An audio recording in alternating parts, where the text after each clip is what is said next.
myself just get me to the next game now. And they can do, the best players can do that.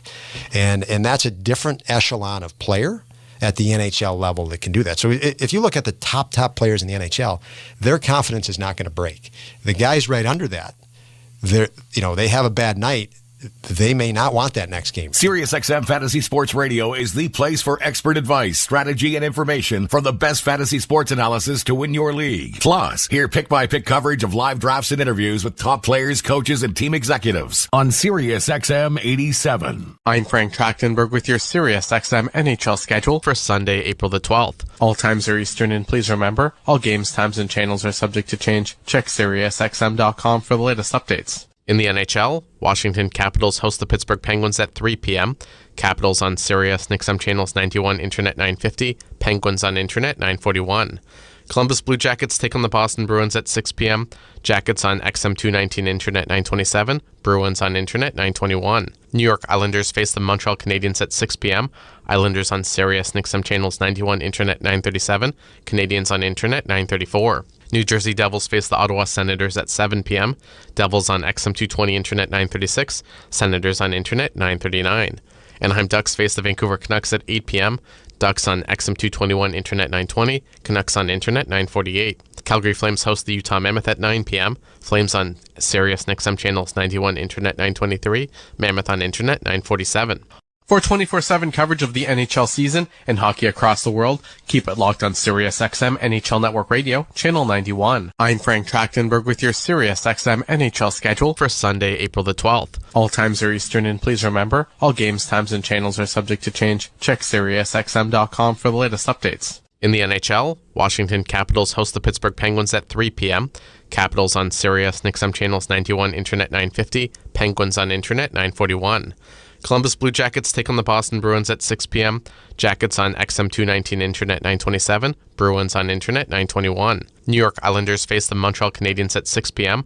Islanders on Sirius XM channels 91, Internet 937, Canadiens on Internet 934. New Jersey Devils face the Ottawa Senators at 7 p.m. Devils on XM 220, Internet 936, Senators on Internet 939. Anaheim Ducks face the Vancouver Canucks at 8 p.m. Ducks on XM 221, Internet 920, Canucks on Internet 948. Mad Dog Sports Radio has the best sports talk in the business, covering sports with a passion and knowledge you need. Mad Dog Sports Radio, SiriusXM 86, and the SXM app. New York Rangers legend and Hockey Hall of Famer Mark Messier joined Scott Laughlin on SiriusXM NHL Network Radio, Channel 91, to share what it was like to play in the 1994 finals with the New York Rangers, as well as ending the 54-year drought for the franchise and how that team represented what a hockey team is all about. Well, look, I'd be remiss if I didn't ask you about 1994 as well. You mentioned Mike Keenan. We spoke with him in studio a couple of weeks ago. He still speaks so highly of you and of that run. So take us back to ending the 54-year drought. In Game 7, you get a power play goal. You shovel a puck underneath of Kirk McLean. Stands up as the game winner, as it turns out. So take us back to that hot, steamy night. What was it, June 14th of 1994 at the Garden of New York? Just, I guess just starting, going to the rink, trying to keep your same routine. Brian Leach and I would always drive together down through Times Square, down Broadway 7th Avenue to take a right-hand turn on 33rd Street. And you could feel things were different, even from the Upper West Side. Just the vibe and the energy of the whole city was just electrified. Getting down towards Madison Square Garden, seeing the crowd already starting to build, the police officers surrounding the garden. It was a carnival-like atmosphere. Obviously, we knew we were something on the cusp of doing something that hadn't been done in 54 years. The magnitude of it was palpable. I mean, the energy, just everything just seemed to be so electrified. You try to keep yourself in the moment. You try to stay with your routine. Obviously, there's a much more at stake. And then, we found ourselves, much like we did in 87, up 3-1 in the series, losing to the fifth game, where it was pretty much a foregone conclusion that New York Rangers were finally going to win a Stanley Cup after 54 years. Only to find ourselves the party atmosphere got a little bit delayed and then had to go back to Vancouver, which again, we got trounced in Vancouver, just like we did in '87, and now we're coming home for Game 7, and the same thing happened. It just, we felt good about our chances. We felt we were a better team than Vancouver. We felt that we should have wrapped up the series earlier against Vancouver, but that's the greatest thing about sports. You can think all you want, but the reality is they got a heartbeat over there too. They got pride over there too. They're there for a reason because they're a great team. And here we are in Game 7 and happen to go out and execute a great game plan to beat a very hungry, very young, very physical, hard team to play against in Vancouver. And luckily for us, we had a lot of experience. We had a dynamic, incredible amount of talent with Brian Leach and Sergei Zubov, Alex Kovalev, Adam Graves, and Mike Richter and net, and then sprinkled in with some veterans, some hardened veterans with McTavish and Tikkanen and Steve Larmer and Noonan and Mateau and Jeff Bukaboom and Jay Wells and all the amazing players that banded together that year to create maybe not the most skilled team that's ever won a Stanley Cup, but if you look up the word team, they could put the 1994 Ranger team right there, and that year, that team epitomizes what a team is all about.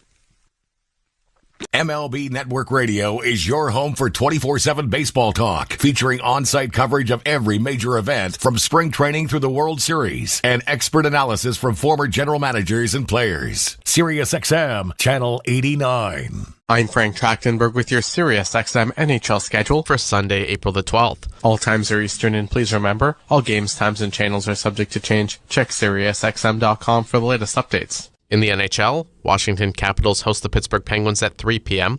Capitals on Sirius XM channels 91, Internet 950, Penguins on Internet 941. Columbus Blue Jackets take on the Boston Bruins at 6 p.m. Jackets on XM 219, Internet 927, Bruins on Internet 921. New York Islanders face the Montreal Canadiens at 6 p.m. Islanders on Sirius XM channels 91, Internet 937, Canadiens on Internet 934. New Jersey Devils face the Ottawa Senators at 7 p.m. Devils on XM 220, Internet 936, Senators on Internet 939. Anaheim Ducks face the Vancouver Canucks at 8 p.m.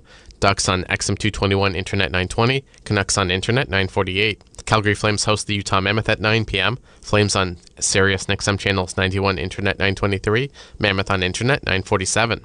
For 24/7 coverage of the NHL season and hockey across the world, keep it locked on SiriusXM NHL Network Radio, Channel 91. I'm Frank Trachtenberg with your SiriusXM NHL schedule for Sunday, April the 12th. All times are Eastern, and please remember, all games, times, and channels are subject to change. Check SiriusXM.com for the latest updates. In the NHL, Washington Capitals host the Pittsburgh Penguins at 3 p.m. Capitals on Sirius XM channels 91, Internet 950, Penguins on Internet 941. Columbus Blue Jackets take on the Boston Bruins at 6 p.m. Jackets on XM 219, Internet 927, Bruins on Internet 921. New York Islanders face the Montreal Canadiens at 6 p.m. Islanders on Sirius XM channels 91, Internet 937, Canadiens on Internet 934. New Jersey Devils face the Ottawa Senators at 7 p.m. Devils on XM 220, Internet 936, Senators on Internet 939. Anaheim Ducks face the Vancouver Canucks at 8 p.m. Ducks on XM 221, Internet 920, Canucks on Internet 948. On the court and off, your home for the NBA is SiriusXM. Follow all the drama as your favorite team vies for it all. SiriusXM NBA Radio, SiriusXM 86. Six-time Stanley Cup champion and Hockey Hall of Famer Mark Messier stopped by SiriusXM NHL Network Radio's The Morning Skate with Scott Laughlin to discuss what Game 7 means to him and what it's like to also lose a Game 7. Well, when you think about the two greatest words in sports, you think about Game 7 for many reasons. Obviously, to get to a Game 7, both teams obviously very evenly matched from the literal sense, the Game 7. You don't have to be a sport fan to understand that something's big at stake and that you will go watch it, even if you don't know the teams, you don't know the players, you know the backdrop, because it's the greatest form of reality TV in the world, because there is going to be a winner and a loser. A lot at stake, obviously. But for me personally, it's a lifetime journey to acquire the skill set that's required to be able to perform when the stakes are the highest, under the most scrutinized pressure, when you're expected to perform.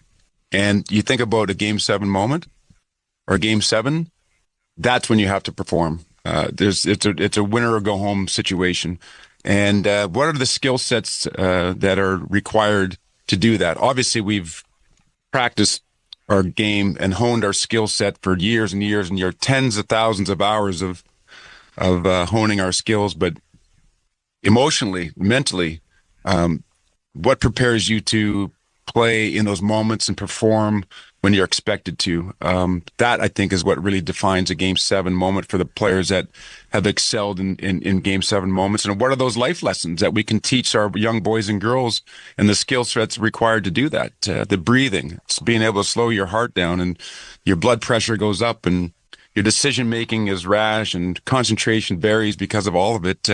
What allows you to kind of really slow down and use your God-given talent, and then obviously the repetitions through your whole life that you know you can do it. You just got to be able to do it when it matters most. It's like hitting a home run, and like Aaron Boone did, or doing something special at the right moments. And I think the educational part of the docuseries is really fascinating to me there, to help our young boys and girls who will be faced with big decisions in their life. And you don't have to be a sport fan to have a Game 7 moment in life. Everybody's faced with decisions that are going to alter the trajectory of their lives in one way or another there. And we're trying to figure out what those skill sets are. What does it feel like to lose a Game 7? Fortunately for me, I never experienced what the Oilers did last year, of going all the way to the end in a championship game and losing in a Game 7. Anytime you get to a Game 7, it's a hard journey to get there. Two teams, evenly matched. It's been a war. It's been a tug of war. Everybody's hurt. Everybody's tired. And then to lose that is devastating. I think about my own experience in Game 7, winning 7 of them. The two still hurt to this day. What could I have done different? You always say that you got to lose in order to understand how to win. I do agree with that. I think there are lessons in loss and in failure, both as a team and as an individual. If I had my preference, I would have liked to have learned those lessons while I was winning. But unfortunately, that's just not the way it is. But I look back at it now and just think about how grateful I am for all the lessons in wins and the losses, because it really ends up defining who you are as a person and as a player. SiriusXM NFL Radio Channel 88 brings you expert analysis from former players, coaches, and executives, plus reaction to all the latest news on the only 24/7 station dedicated to the National Football League. I'm Frank Trachtenberg with your SiriusXM NHL schedule for Sunday, April the 12th. All times are Eastern, and please remember, all games, times, and channels are subject to change. Check SiriusXM.com for the latest updates. In the NHL, Washington Capitals host the Pittsburgh Penguins at 3 p.m. Capitals on Sirius XM channels 91, Internet 950, Penguins on Internet 941. Columbus Blue Jackets take on the Boston Bruins at 6 p.m. Jackets on XM 219 Internet 927, Bruins on Internet 921. New York Islanders face the Montreal Canadiens at 6 p.m. Islanders on Sirius XM channels 91 Internet 937, Canadiens on Internet 934. New Jersey Devils face the Ottawa Senators at 7 p.m. Devils on XM 220 Internet 936, Senators on Internet 939. Anaheim Ducks face the Vancouver Canucks at 8 p.m. Ducks on XM 221 Internet 920, Canucks on Internet 948. Calgary Flames host the Utah Mammoth at 9 p.m. Flames on Sirius XM channels 91 Internet 923, Mammoth on Internet 947. For 24/7 coverage of the NHL season and hockey across the world, keep it locked on SiriusXM NHL Network Radio, Channel 91. I'm Frank Trachtenberg with your SiriusXM NHL schedule for Sunday, April the 12th. All times are Eastern, and please remember, all games, times, and channels are subject to change. Check SiriusXM.com for the latest updates. In the NHL, Washington Capitals host the Pittsburgh Penguins at 3 p.m. Capitals on Sirius XM channels 91 Internet 950, Penguins on Internet 941. Columbus Blue Jackets take on the Boston Bruins at 6 p.m. Jackets on XM 219 Internet 927, Bruins on Internet 921. New York Islanders face the Montreal Canadiens at 6 p.m. Islanders on Sirius XM channels 91 Internet 937, Canadiens on Internet 934. New Jersey Devils face the Ottawa Senators at 7 p.m. Devils on XM 220 Internet 936, Senators on Internet 939. Anaheim Ducks face the Vancouver Canucks at 8 p.m. Ducks on XM 221 Internet 920, Canucks on Internet 948. Follow every second of the action on NHL Network Radio. From behind the bench to every play on the ice. If it's hockey, it's on SiriusXM NHL Network Radio. SiriusXM 91. Hockey Hall of Famer and Stanley Cup champion for the Edmonton Oilers and New York Rangers, Mark Messier joined Scott Laughlin on the morning skate for SiriusXM NHL Network Radio on Channel 91 to discuss the pressures of Game 7 after having played in 9 Game 7s himself, winning 7 of them, and how you can either thrive under pressure or crumble underneath it.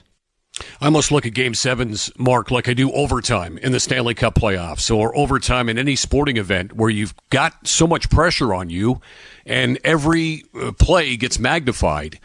Could you, during the course of your career, and you don't have to name names, but could you look around the dressing room or could you look on the opposing bench and could you figure out those that wanted to be the hero and those that just wanted to avoid making the mistake? I mean, was that plain for you to see that there were those that wanted the puck on their stick with the game on the line that could thrive under pressure, and then you had the opposite as well? I felt myself in those moments there defaulting to the more defensive side of the game. And then I played with my right winger who I won 6 Stanley Cups with, Glenn Anderson. He was the kind of guy that was trying to, really drive hard offensively and take the game and try to score the winning goal.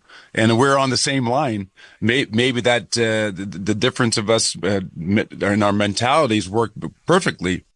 But everybody's wired different. Everybody's got fear, failure. The best have that, and there's nothing wrong with that. It's okay to internalize those feelings, but you can't let them paralyze you. And it's for me, going into a Game 7, I allowed myself to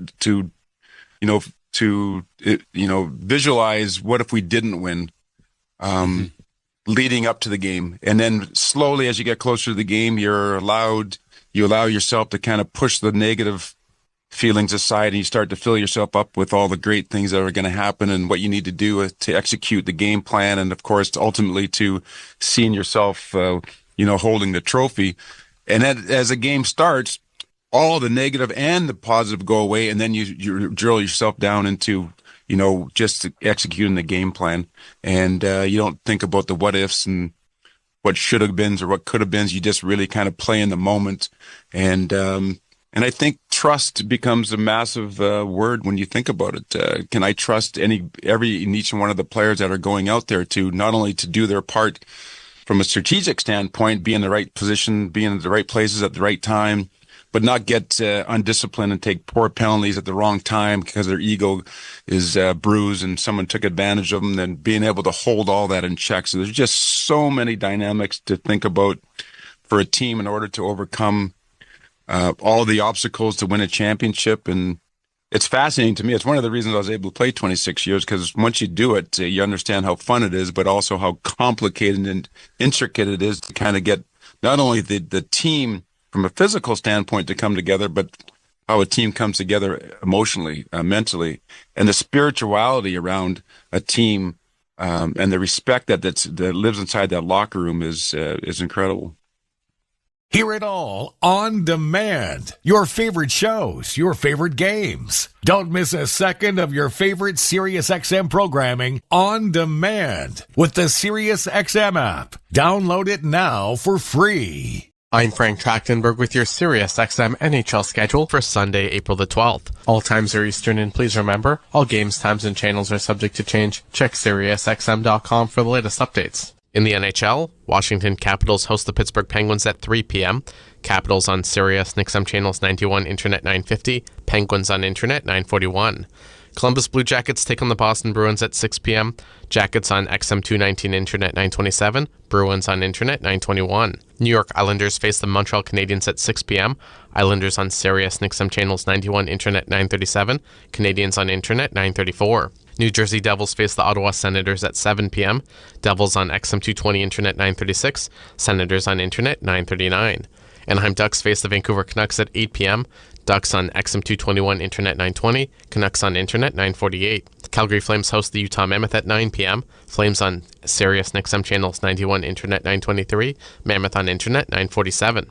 For 24/7 coverage of the NHL season and hockey across the world, keep it locked on SiriusXM NHL Network Radio, Channel 91. I'm Frank Trachtenberg with your SiriusXM NHL schedule for Sunday, April the 12th. All times are Eastern, and please remember, all games, times, and channels are subject to change. Check SiriusXM.com for the latest updates. In the NHL, Washington Capitals host the Pittsburgh Penguins at 3 p.m.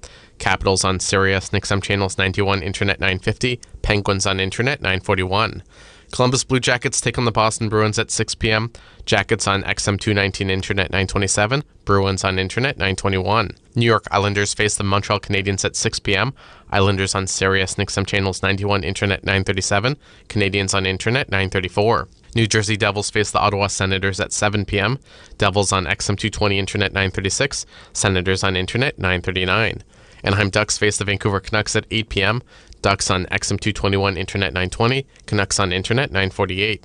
The PGA Tour comes to life on SiriusXM. It's your destination for everything on the tour. Hear live, hole-by-hole coverage and expert analysis. PGA Tour Radio, SiriusXM 92. Mark Messier is a 6-time Stanley Cup champion. He won 5 with the Edmonton Oilers and 1 with the New York Rangers, and is the only player to captain 2 teams to Stanley Cup championships. In Edmonton, after winning back-to-back Stanley Cup championships in 1984 and 85, it wasn't until 1987 where the team would win their 3rd Stanley Cup championship. Speaking on SiriusXM NHL Network Radio, Messier joined Scott Laughlin for the morning skate on SiriusXM Channel 91 to talk about what it was like to win that 1987 Stanley Cup Finals series against the Philadelphia Flyers, despite blowing a 3-1 series lead and having to win it in a Game 7. Mark, let's go back to the 1987 Canada, or not Canada Cup. That was still to come. That was but a the good Canada Cup. That wasn't Game 7, but that was an all-decider as well, as we know. But for Game 7... Yeah, that was pretty good stuff. But 87 in the Stanley Cup final, you're facing Philadelphia. You're up 3-1 in the series. They come back to tie it. Now you've got Game 7. Take us back to your greatest remembrances of, again, almost letting the series slip away and then having that opportunity in Game 7 to come up big, which you guys clearly did. Well, it just goes to show you that we felt back in 87, we were really at the peak of that team in some ways. Some people think 85 team was the best team ever. 87, I think, was probably the most talented team. I think 85 team had a better overall record. I think it was 16-1 or 16-2 in that playoff year. 87, we got tangled up against Philadelphia, but we felt we're a better team. But sports isn't about who's a better team. It's about the belief system inside the dressing room. And Philadelphia wouldn't quit. Mike Keenan wouldn't allow the young Philadelphia team to quit. They were kind of banged up. They had some injuries, but they were able to extend the series after what we thought probably should have been maybe at least 4 or 5 game series. We lost, I think, the first game, if I remember correctly, and then came back and won 3 in a row, coming home to win the 5th game, only to realize that winning a championship, even after all the experience we had, is not that easy. And then going back to Philadelphia for Game 6, and they trounced us in Philly. Now we find ourselves in a Game 7, and then once you get to a Game 7, anything can happen. You can get a bad break, an unlucky bounce, as we've seen in the past, and so everything's at stake, everything's on the line, and I think luckily for us, we're able to, really kind of rely on our experiences that we had in the past. We felt incredibly confident that if we went out and played our best game and Philadelphia went out and played their best game, our best was going to be good enough. But even with that, there was so much uncertainty. And sure enough, we were able to win our 3rd cup in 4 years, which was quite an incredible feat. That was Hockey Hall of Famer and Stanley Cup champion for the Edmonton Oilers, Mark Messier, on SiriusXM NHL Network Radio's The Morning Skate with Scott Laughlin on Channel 91. SiriusXM has soccer covered end to end. SiriusXM FC. Hear live play-by-play and talk shows hosted by legends of the game. It's Sirius XM FC on Channel 157. I'm Frank Trachtenberg with your Sirius XM NHL schedule for Sunday, April the 12th. All times are Eastern, and please remember, all games, times, and channels are subject to change. Check SiriusXM.com for the latest updates. In the NHL, Washington Capitals host the Pittsburgh Penguins at 3 p.m. Capitals on Sirius XM channels 91, Internet 950, Penguins on Internet 941. Columbus Blue Jackets take on the Boston Bruins at 6 p.m. Jackets on XM 219, Internet 927, Bruins on Internet 921. New York Islanders face the Montreal Canadiens at 6 p.m. Islanders on Sirius XM channels 91, Internet 937, Canadiens on Internet 934. New Jersey Devils face the Ottawa Senators at 7 p.m. Devils on XM 220, Internet 936, Senators on Internet 939. Anaheim Ducks face the Vancouver Canucks at 8 p.m. Ducks on XM 221, Internet 920, Canucks on Internet 948. Calgary Flames host the Utah Mammoth at 9 p.m. Flames on Sirius XM channels 91, Internet 923, Mammoth on Internet 947. For 24/7 coverage of the NHL season and hockey across the world, keep it locked on Sirius XM NHL Network Radio, Channel 91. I'm Frank Trachtenberg with your Sirius XM NHL schedule for Sunday, April the 12th. All times are Eastern, and please remember, all games, times, and channels are subject to change. Check SiriusXM.com for the latest updates. In the NHL, Washington Capitals host the Pittsburgh Penguins at 3 p.m. Capitals on Sirius XM channels 91, Internet 950, Penguins on Internet 941. Columbus Blue Jackets take on the Boston Bruins at 6 p.m.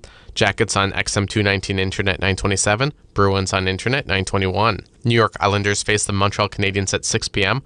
Islanders on Sirius XM channels 91, Internet 937, Canadiens on Internet 934. New Jersey Devils face the Ottawa Senators at 7 p.m. Devils on XM 220, Internet 936, Senators on Internet 939. Anaheim Ducks face the Vancouver Canucks at 8 p.m. Ducks on XM 221, Internet 920, Canucks on Internet 948. Follow every second of the action on NHL Network Radio. From behind the bench to every play on the ice. If it's hockey, it's on SiriusXM NHL Network Radio. SiriusXM 91. Former Colorado Avalanche chairman and CEO Charlie Lyons was on SiriusXM NHL Network Radio Channel 91 with Steve Kouleas to discuss what it was like successfully keeping Joe Sakic in Colorado in 1997 during a chaotic 7-day time frame. That all this, Charlie, comes together in 7 days. Like this isn't one moving part. Like if we get the Fox deal done, it's done. If the movie does really well, we'll borrow from the future, even though that wasn't the best thing, as you alluded to, from the movie company. Or the mayor says, yeah, we're gonna do that. Like they could have said, it's August. We'll talk after Labor Day. So what's incredible, everybody knew, right? That you got it done that quickly, which is almost, it's hard to do one deal in 5 business days, let alone the 7 you dealt with.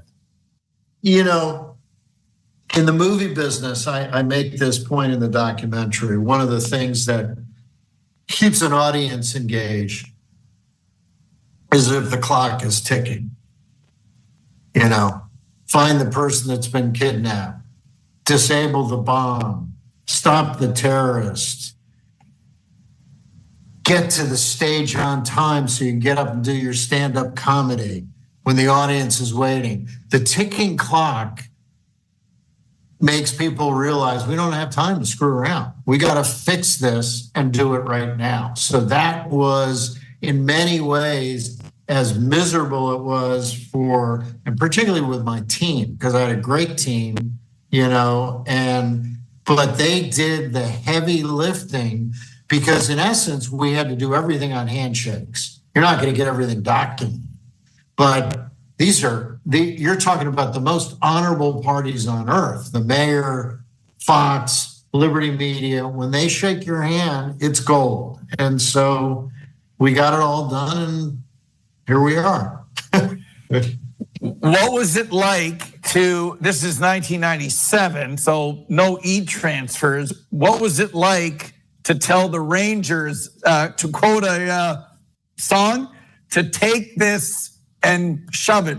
Who made the call and said, by the way, here's the check for Joe Sakic, bye-bye, NYC? Well, Pierre went, Pierre went to Joe's house and delivered the money. I got up with Liberty and Fox and the mayor and at City Hall, and we announced the arena deal, Fox and Liberty. And we were coordinated. It was choreographed. And then I was a speechwriter when I was a kid. And I had the blessing to do some work for the governor of New York when he was vice president, Nelson Rockefeller. And he had that famous picture where he was being heckled and he offered his opinion of that. And that picture of him flipping the bird was, I figured, a nice gift to send Dave Checketts, who's a good friend of mine, by the way. I love it. I never knew that. I love it. SiriusXM Fantasy Sports Radio is the place for expert advice, strategy, and information from the best fantasy sports analysis to win your league. Plus, hear pick-by-pick coverage of live drafts and interviews with top players, coaches, and team executives on SiriusXM 87. I'm Frank Track. CKGM AM is TSN 690. Live streaming and on demand on Apple CarPlay and Android Auto through the iHeartRadio Canada app. When you choose the STM to get to an event, you aren't just riding public transit. You're riding a wave of collective energy with fans just like you all the way to the big event. Heading to the Bell Center? No need to put your whole day on ice. With public transit, you won't have to worry about traffic or parking. A trip to Lucien Lallier or Bonaventure Station gets you right to the heart of the action. Now that's what we call putting it on the tape. With the STM, birds of a feather ride together. Canadians Hockey is presented by Essor Insurance. You deserve the best broker there is. Essor Insurance, official damage insurance partner of the Montreal Canadiens. Enjoy the game.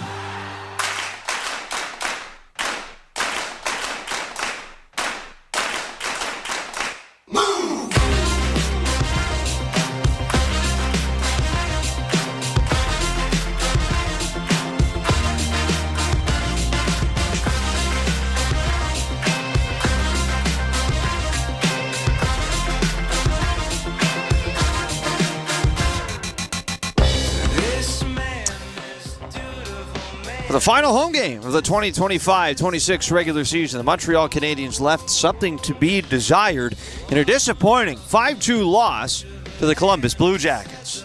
Despite losing not just the game, but defenseman Noah Dobson for at least the next 2 weeks with injury, Nick Suzuki picked out point number 99 on the season with 2 games in hand to make more Habs history. In the penultimate game of the regular season, the Canadiens venture out to Long Island to take on the Islanders for the 3rd time since the Olympic break. And for the 2nd time in as many nights, the Canadiens have a chance to throw a monkey wrench into the Metro Division playoff race, with the Islanders being mathematically eliminated with a regulation loss tonight. It is the Canadiens and the Islanders coming up next on Habs Hockey on TSN 690.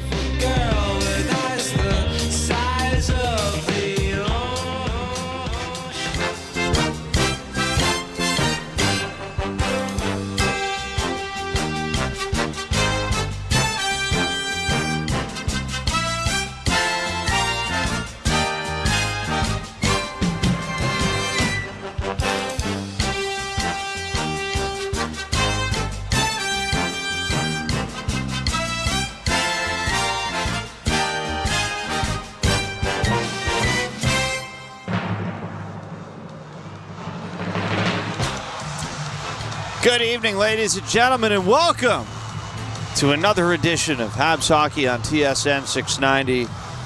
Thank you, friends, for joining us on this Masters Sunday for a 6 p.m. start between the Montreal Canadiens and the New York Islanders. Victor Finley with John Goyens on the call for game number 81 of the NHL's regular season. Playoffs just around the corner, and John, this game means a ton for the Islanders. Still means something as well for the Habs in the Atlantic Division standings picture, but it means a ton for David Reinbacher as well, who's going to make his NHL debut tonight after being a 5th overall pick a couple of years back to the Montreal Canadiens.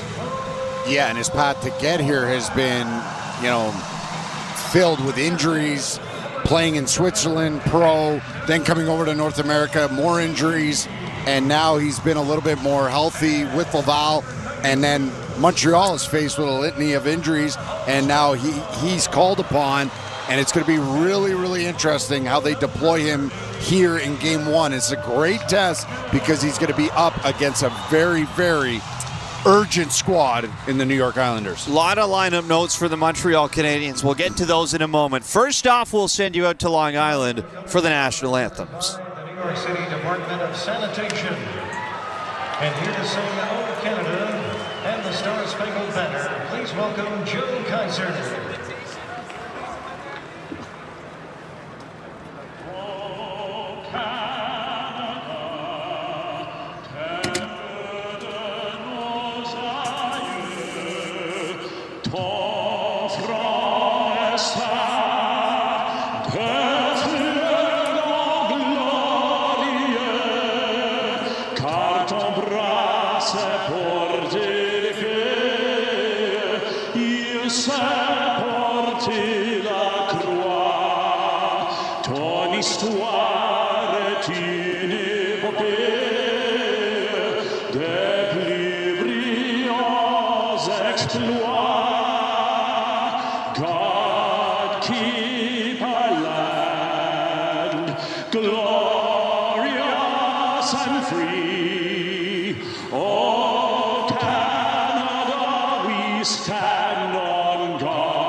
Number 81, the NHL's regular season for the Montreal Canadiens, and meeting number 3 of 3 between the Islanders and Habs.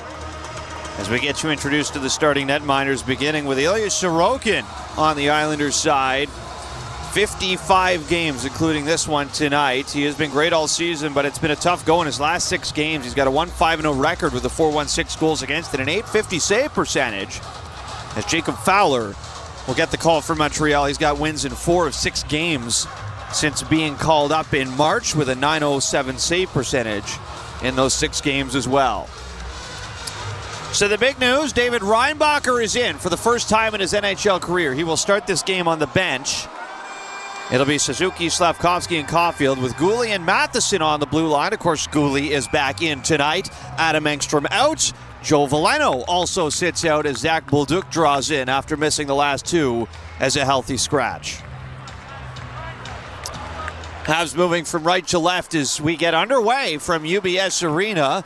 This is the lone trip to Long Island this season for the Montreal Canadiens as they go back into their own zone to pick up the puck. Matheson to center. Here goes Cole Caulfield now down the wing. Over the Islander line. Drops off Matheson. Left side point. Cross ice. Looks for Gooley. That gets away and out to center. Islanders coming off a 3-0 loss to Ottawa yesterday. That was a crucial loss for the Isles, who now sit 3 points back of the Flyers for the only available playoff spot in the East. That's third in the Metro. As here goes Caulfield, far side, Islander territory. Played around right to Matt Barzal. Stripped away, though, by Jake Evans. Struble at the line. Cut off along the boards, and the Islanders play it out to center. So they got Evans with Anderson and Philip Deneau tonight. As Sorokin steps out of the net, plays it around. Near side, Struble able to hold it in. Far side, Deneau after it, gets away, though, and the Islanders come ahead to center ice. Matt Barzal stick handles over the line. He gets dumped by Jaden Struble, and Canadians play it back to center, where it's fired right back in by Adam Pelech. Now in behind the Montreal net, Fowler passes off. Here it comes to Arbor Jackeye. He's out there with Lane Hudson for the moment. As the Canadians play it in behind the Islander net, David Reinbacher steps onto the ice for the first time in his NHL career, wearing number 64 for the Montreal Canadiens. Pajot up at center. They've got Jackeye and David Reinbacher on a pairing to start this game, as the Islanders have it in their own zone. Stretch pass to center ice. Jackeye makes an aggressive play here on Anthony Duclair, who backhands it in. Reinbacher will get his first touch on it. Pressured by Emil Heineman. Jackeye behind his own net, chased down by Cizikas. Played ahead for Alex Newhook, who's on the second line again tonight, playing up the middle with Alexandre Texier and Ivan Demidov. Bolduc chases it down in the Islanders zone. And behind the New York net. Picked up by Soucy. Trying to play it out. That's held in by Bolduc. He'll move that off the boards all the way around. Back out through center for Mike Matheson. 17:15 to go in the first. Do not have a shot yet on Long Island as the Habs played in from center. And behind the Islander net, Tony DeAngelo passes over, now up to center. Here goes Bo Horvat with it. Skates down the right side, tried to center it, goes all the way through to the far side for Simon Holmstrom to play it around. Anders Lee behind the Montreal net. Lee fires it off the boards to Schaefer. Matthew Schaefer right side, 23 goals on the year. That's tied right now with Brian Leetch for the NHL rookie goal scoring record by defenseman. As Holmstrom works it around right side for Horvat. First shot of the game is a relatively easy one for Jacob Fowler, who grabs it and hangs on for the whistle. A little bit more of an wide open kind of start for both teams here. Montreal not as stuck in mud as they were last night at the beginning, where Columbus put all the pressure on them on their side of the red line. Montreal already had a couple good, clean breakouts. They're going to have to continue that and then manage the time and space with the puck in transition. Are we possessing on entries? Are we placing and chasing and being physical on the forecheck? Deneau with the D-zone face-off win, right to Mike Matheson. Skated up to center and chipped in by Deneau. Scott Mayfield first to it. Feels the heat from Josh Anderson. As the Islanders get it out through center ice. Goulet back to retrieve it from Montreal. Just missed 3 games with what the Habs were deeming as maintenance. As the puck comes ahead to center ice. And into the Islander zone. Delayed penalty coming up here. It's going to be on Montreal as Jake Evans touches up in the far corner. High sticking will send the New York Islanders to their first man advantage of the night, and it will be a 2-minute minor.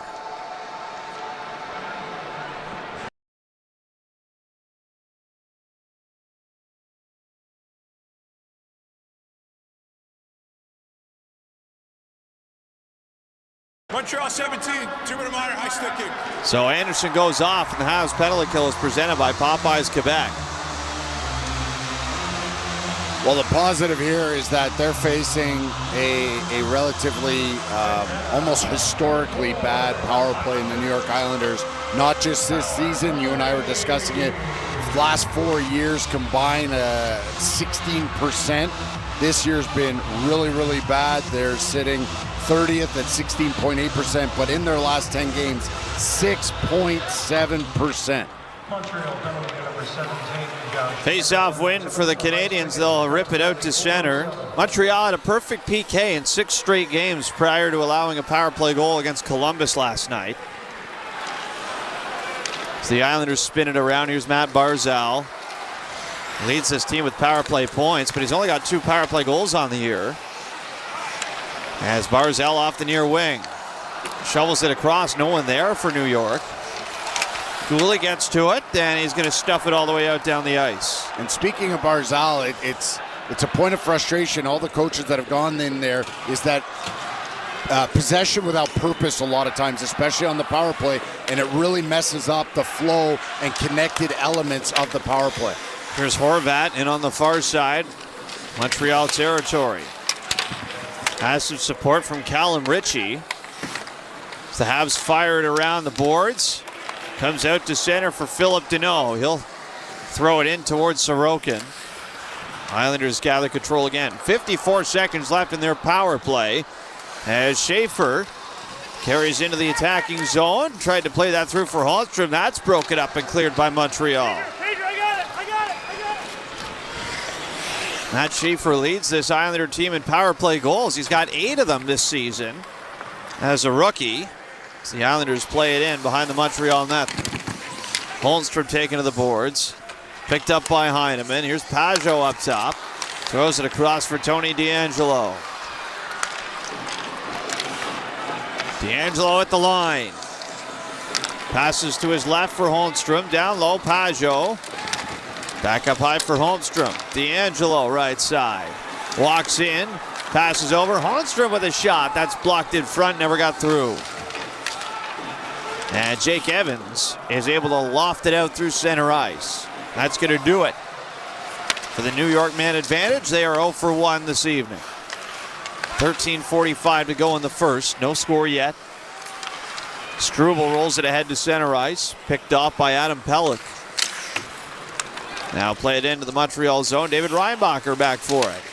Spinning away from Casey Cizikas.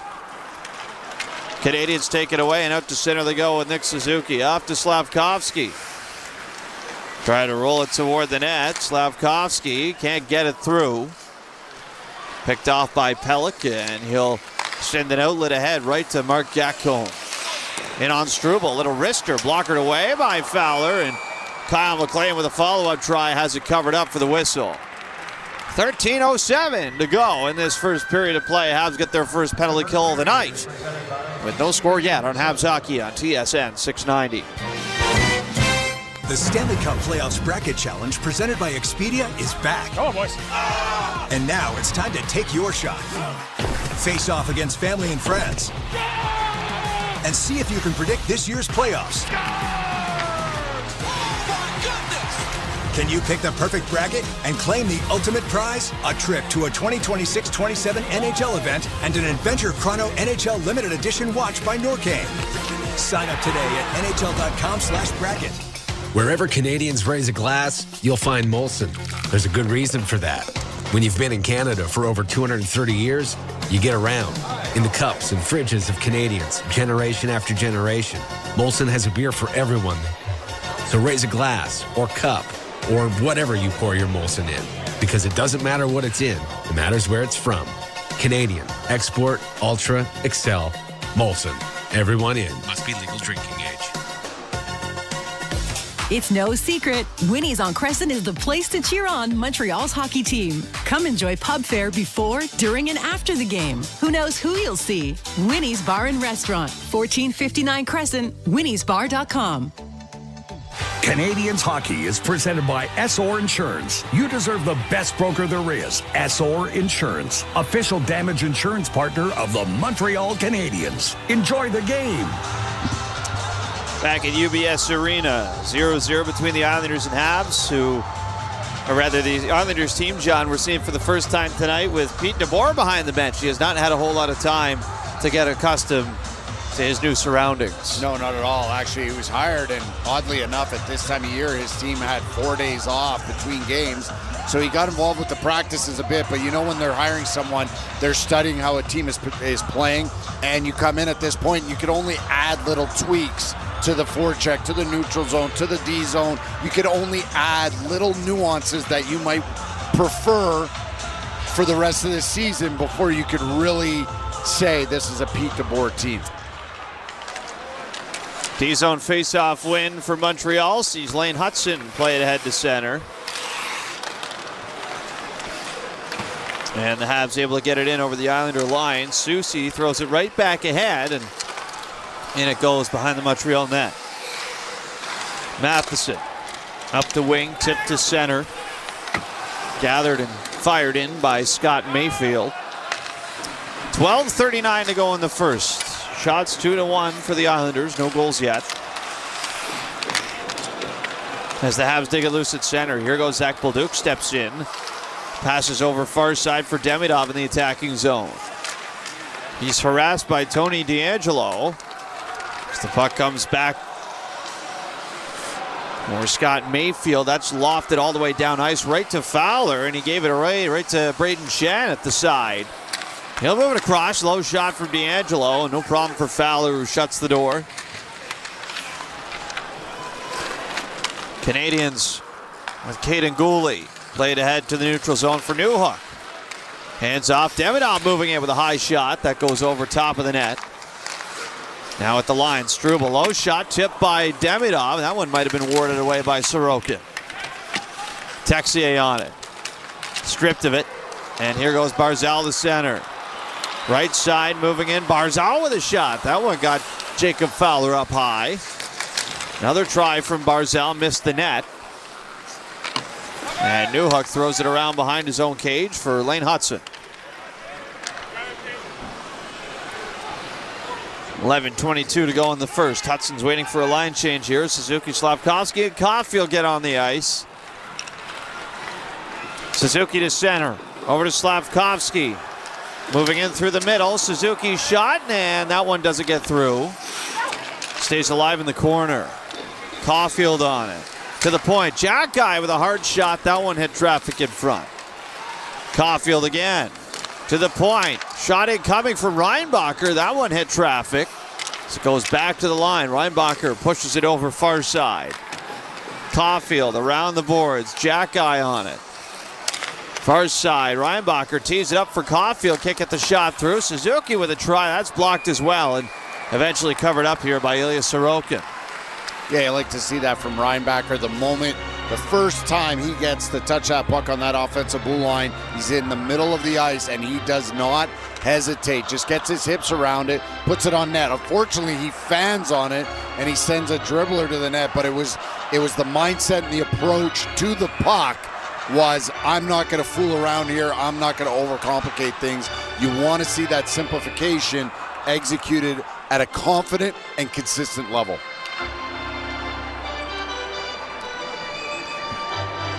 .10:38 to go in the first. Offensive zone draw for Montreal. They're going to keep Reinbacher and Jack Guy at the line. Now they got Anderson, Deneau, and Evans as the forwards, and it's taken away by the Islanders out to center. Bo Horvat moving in. He's slowed down by Deneau, and a slow roller is easily covered up by Jacob Fowler. Yeah, an easy roller. And Fowler's not going to mess around because he had a similar play with a little bit more time and space earlier where he shoveled that puck to his right and it went right on Braden Shen's stick, and it allowed the Islanders to get a bit of zone time. In this case, you might as well just slow it down.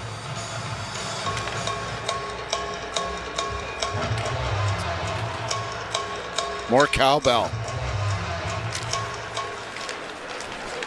Face-off win for the Canadians. You never have enough cowbell, right? Exactly. So it's pushed ahead to center for Josh Anderson. He'll play it deep into the Islanders zone. Back out to center ice it goes. Battle for it here with Pajot. Check that. That's Horvat. He won it. Got the shot away. But it ends up in the corner now as Holmstrom and Andersley are both tied up. Trying to wedge it loose from Jake Evans. Puck comes free for Deneau. Passed ahead to center into the feet of Anderson. Taken away by the Islanders.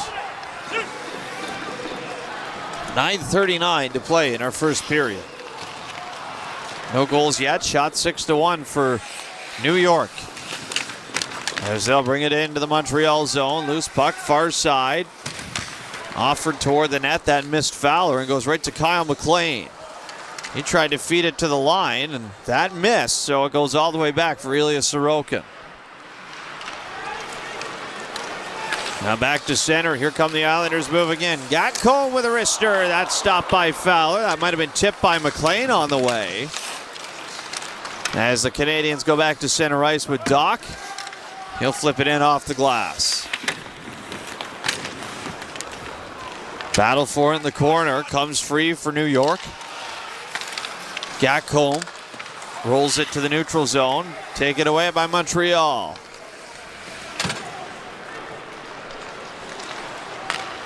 Struble with it. Back down the left side through center. Picked up. Demidov through the middle for Newhook, and he blows that one off the mark. And they're going to say this is knocked down by a high stick for a stoppage in play. 8:31 to go in the first. Maybe the best chance so far tonight for Montreal, but Newhook can't hit the target, and it remains tied at 0 on Habs Hockey on TSN 690.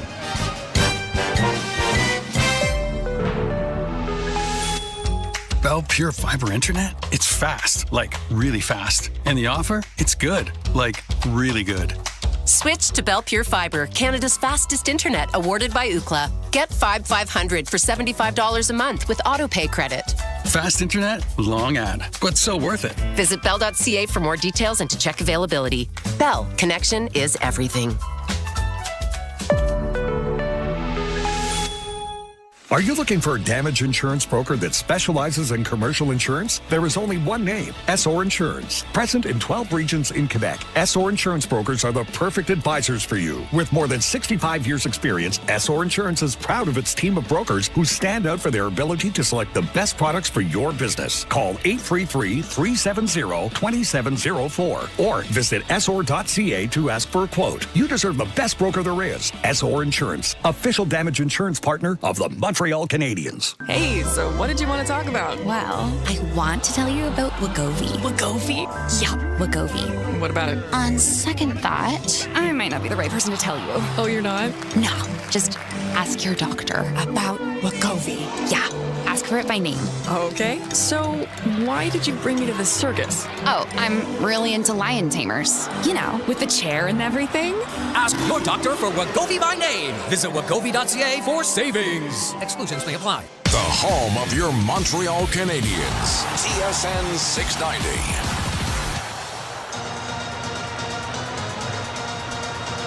.8:31 to go in the first period in New York. No score yet. Although out of town, John, the race gets more interesting by the hour as the Capitals have won 3-0 over Pittsburgh. The Blue Jackets are leading Boston 1-0 halfway through the first. And all of a sudden, the Philadelphia Flyers have one team and the Capitals just 1 point behind them. The Islanders are trying to join them there as well tonight. As the Canadians have it in the Islanders zone, it's taken away by Barzal. He's going to lift it all the way out through center and down the ice. Canadians gather possession. Back to center we go. Here goes Suzuki. Left side, hands off to Gooley. Throws it right back through the goal mouth to the far side. Matheson, long shot, and bounces around in front, but recovered by Callum Ritchie. And the Islanders work it out through center. Now weaving in over the line. Schaefer, hands off, side of the net, and unable to settle that down was Anthony Duclair. So the Islanders stay with it. Barzal, stick handles up high. Hands off to D'Angelo. Near side, Schaefer tried to go across with it. Goes all the way over to the boards for Caden Gooley, and he'll settle it down for Montreal. And again, Islanders team that has struggled offensively all year. Again, with several cute passes instead of just pounding pucks on net. Habs are going to be called for an icing here. We saw, John, last night, the Columbus Blue Jackets with a very direct approach, especially in the first period, peppering the Habs with shots on goal. Yeah, right now it's 6-1 for the Islanders. It was 9-0 early in the game for Columbus yesterday, but it was a very direct approach. Here they had entered, you got, what's-his-face, Schaefer drops it for D'Angelo. He's coming right down Main Street. Right-handed shot. He's got skills, and he goes for a cute pass on the back door when he's got Fowler guessing. Then Barzal gets in, and he looks for another cute pass. They're just passing up on opportunities to create. Montreal in their own zone. Demidov gets hauled down. That's going to draw a penalty here as Fowler's going to the bench for the extra attacker. Matheson up to center. Over to Demidov. Fired it in. Sorokin can't stop it. But it is touched up by Mayfield. We're going to get our first Montreal power play of the night, presented by Ford of Canada, official partner of the Montreal Canadiens. New York penalty number 51. 2-minute minor tripping. Heineman goes off for tripping.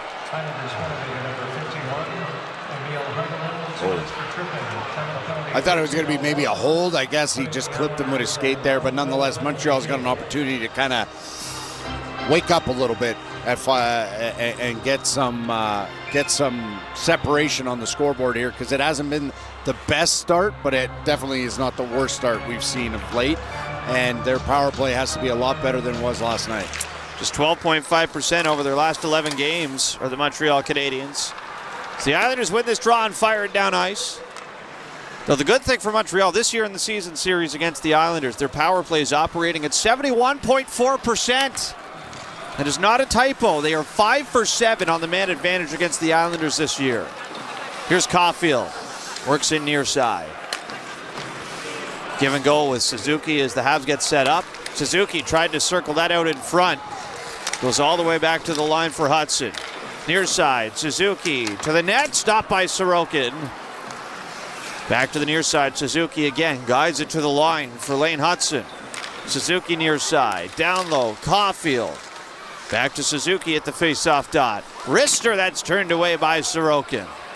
Suzuki again, back in front, and somehow it stays out. Slavkovsky had a grade A opportunity, but couldn't stuff it home. Suzuki dishes off Hudson, far side for Demidov, and he fans of the one-time try. Back up high for Hudson. Suzuki near side. Back to Hudson for Nick Suzuki. Down to Caulfield. Can't go short side on Sorokin, although he tried. As he'll wheel it into the slot. Off to Hudson. Cross Suzuki's shot. And that's stopped by Sorokin. Wasn't totally sure he had it, but he's got it after all. And a couple great opportunities for the Habs. Well, can't break the goose egg here on the power play. I think Slavkovsky must have double tapped that puck, because no, he just side of the net. Just completely missed it. That was .100, and it would have been an absolute beauty for .100 for Nick Suzuki, but unfortunately he's going to have to wait a little bit longer. This power play, though, did look like it had a lot of mojo. It had a lot of flow to it, moving pucks, interchanging, and now we see power play 2 with Dano on the ice. And Matheson at the blue line. Of course, no Noah Dobson and no Adam Engstrom tonight. He's a healthy scratch, so Mike Matheson gets some power play minutes once again. Habs have to go out to center here. So Dano's off and Bolduc is on, so they had Dano just purely out for the faceoff. Here's Doc. Try to come in over the line. Still 15 seconds to go on the power play. Islanders break it up and send it down ice for Montreal with Mike Matheson. Dropping off for Texier. Texier fires it in around the boards. Power play over. 5-on-5 again, although the Habs get some great looks off of that last man advantage. They battle for it here in the near corner of the Islander zone. 4:45 to go in the first period. No scoring yet. Puck is still wedged up there along the kick plate. As J.G. Pajot and Scott Mayfield trying to get it loose. There's a penalty, or no, there's not a penalty here. The fans wanted one on Montreal, but it's going to come to center. And the Islanders carry in. Here's Simon Holmstrom. Nifty move on Katie Gooley, but can't thread it through. Jacob Fowler, who's going to hang on to this. This young player, Holmstrom, is going to be a special player. We know Schaefer gets the attention, as he should, and some others. Holmstrom's going to be a household name here within the next few seasons. 4:18 to go in the first. Tied at 0 on Habs Hockey on TSN 690. Here we like to keep it fresh because Tim's coffee is brewed fresh every 20 minutes. Whether you're on the go or at your desk, it's always the perfect time for Canada's favorite coffee. Made with 100% premium Arabica beans. It's time for fresh. It's time for Tim's. We all have the same goal, to be environmentally responsible. That's why Rio Tinto and the Montreal Canadiens are teaming up. We're replacing 1.5 million single-use plastic cups at the Bell Center with cups made with infinitely recyclable aluminum from Quebec. And the low-carbon aluminum we use for the cups is made by Rio Tinto right here in Quebec. It's a sustainability slapshot. To learn more, go to riotinto.com. The first period is presented by KFC. Don't miss our game day deal. Get a $5.95 famous chicken sandwich every time the Montreal Canadiens play. KFC, it's finger-licking good. Craving great food, big games, and an unbeatable atmosphere? Head to La Cage. Whether you're here for the wings or the wins, or to have a good time, one thing's for sure. At La Cage, everyone's a fan. Canadians Hockey is presented by SOR Insurance. You deserve the best broker there is. SOR Insurance, official damage insurance partner of the Montreal Canadiens. Enjoy the game. Back inside UBS Arena, 4:18 to go in the first. No goal scoring yet. Nick Suzuki almost had point number 100. Slavkovsky couldn't finish it. Then the Islanders with Simon Holmstrom back the other way. He almost had a beauty. Couldn't beat Jacob Fowler. Well, Slavkovsky better be part of number 100 at some point, hopefully tonight. If not, he's going to owe Nick Suzuki maybe a Rolex for not burying that one, because that was close to being a very, very special moment for Nick Suzuki and the organization. Canadians have not had a 100-point player since Mats Naslund in 1986. That might change tonight as the Islanders have it far side Montreal territory. Simon Holmstrom off at the line for Schaefer. He's pushed out to center. Islanders back up all the way to their own zone. Tony DeAngelo off to Schaefer. Just under 4 minutes to play in the first. As Schaefer comes out through the neutral zone, busting up the middle. And good stick by Matheson knocks it away. Centering try for the Isles. Take it away, 2-on-1 here. Philip Deneau has Evans. Deneau far side over to Evans. Back across, he passed it into the corner. And the Islanders carry it to center. Now Bo Horvat right side. Can't get it through to the net. Anders Lee cycles it for Horvat. Back to the line. Mayfield with a try. That's tipped wide. Dribbles back over for Deneau, and Canadians walk ahead to center as Josh Anderson plays it in. Islanders behind the net with Carson Soucy.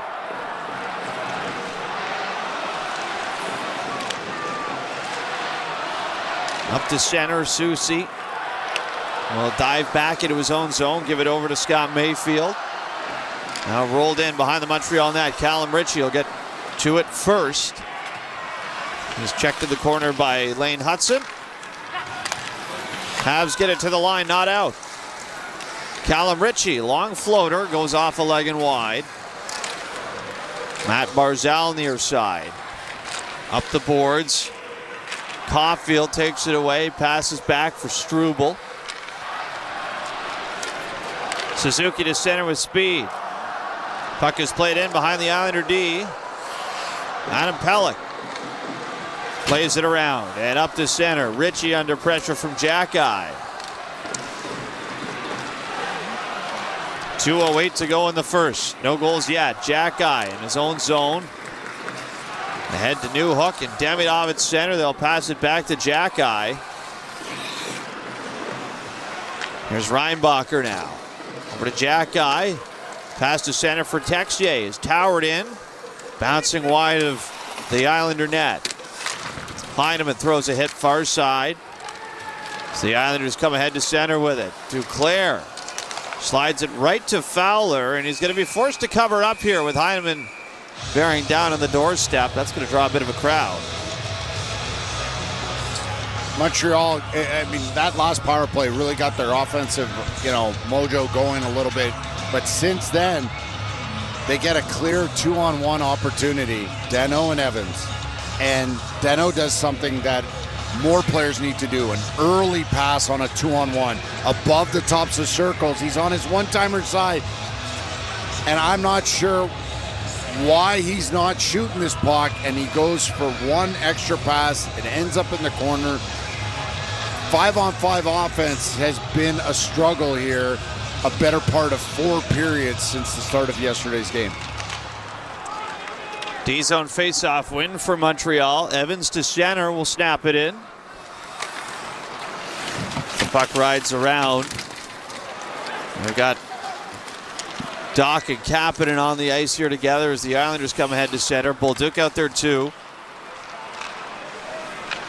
As the Isles play it in deep behind the Montreal net. Bouncing around near side, Kapanen ahead to center. They'll shovel it off the boards. It did pass D'Angelo as we hit the 1-minute mark to go in the first period. Now here's Doc out in front with a good luck blocker save made by Sorokin. Habs win the battle down low, tried to feed the point. Struble is forced to back out to center. Now McLean hands off. And the Islanders get reset as they change the lines. Almost give it away at center, but Slavkovsky gave it right back to Pulock. Islanders swing it in behind the Montreal net for Fowler. Canadians to the neutral zone. Puck gets away, and Sorokin out to pass it over. Gets it right to Pelech. Slammed off the boards and out. Montreal back in for the neutral zone. Caulfield takes a bump from Pelech. Here's Struble at the line. Cross ice. Hudson, still 10 seconds to go. Tried to roll it to the net in front. Slavkovsky passes off. There's a shot and a save made by Sorokin. Off a try from Jaden Struble, and that's going to be it for our first period of play tonight. Bit of an interesting period. It was a better pace for Montreal, but at times there was nothing going at 5-on-5 offensively for the Canadians. They need to build off that last power play. Shots 10-8 in favor of Montreal after 1 period. No goal scoring yet, though, from UBS Arena. We're back with the first intermission roundtable on Habs Hockey on TSN 690. Hi, I'm Dan Robertson, and I'd like to take the time today to talk about something I truly believe in. Campbell versus Gallo on TSN 690. 2 men that define the word chemistry, a class they both failed in high school. With their powers combined, it's called Must Listen Sports Radio. It has all my favorite things. Campbell and Gallo. I support Campbell versus Gallo, and you should too. Weekdays 10 a.m. to 2 p.m. on TSN 690. This ad is paid for and approved by Campbell versus Gallo and unpaid associates. Spring's finally here, and Julie is making the most of it. Going for long walks, escaping the city, and reconnecting with nature. Hey, girls! And reconnecting with her besties, one of whom is having a baby shower on the other side of the country. Switch to Canada's best 5G network and never miss an important moment. Plus, get all the data you need at a great price. Visit a Bell store or bell.ca/rate plans. Bell, connection is everything. Hey, you know the difference between the Habs and a tire? No, what? There's none. They both have pressure. Yeah, good point. Point S, proud partner of the Montreal Canadiens. Oh, whoa, what's that sound? I don't know, it comes and goes. You gotta fix that. We can barely hear the game. Yeah, good point. Point S, until June 30th, get $100 on a prepaid card when you buy 4 eligible Hankook tires. Details at points.ca. When you choose the STM to get to an event, you aren't just riding public transit. You're riding a wave of collective energy with fans just like you all the way to the big event. Heading to the Bell Center? No need to put your whole day on ice. With public transit, you won't have to worry about traffic or parking. A trip to Lucien Lallier or Bonaventure Station gets you right to the heart of the action. Now that's what we call putting it on the tape.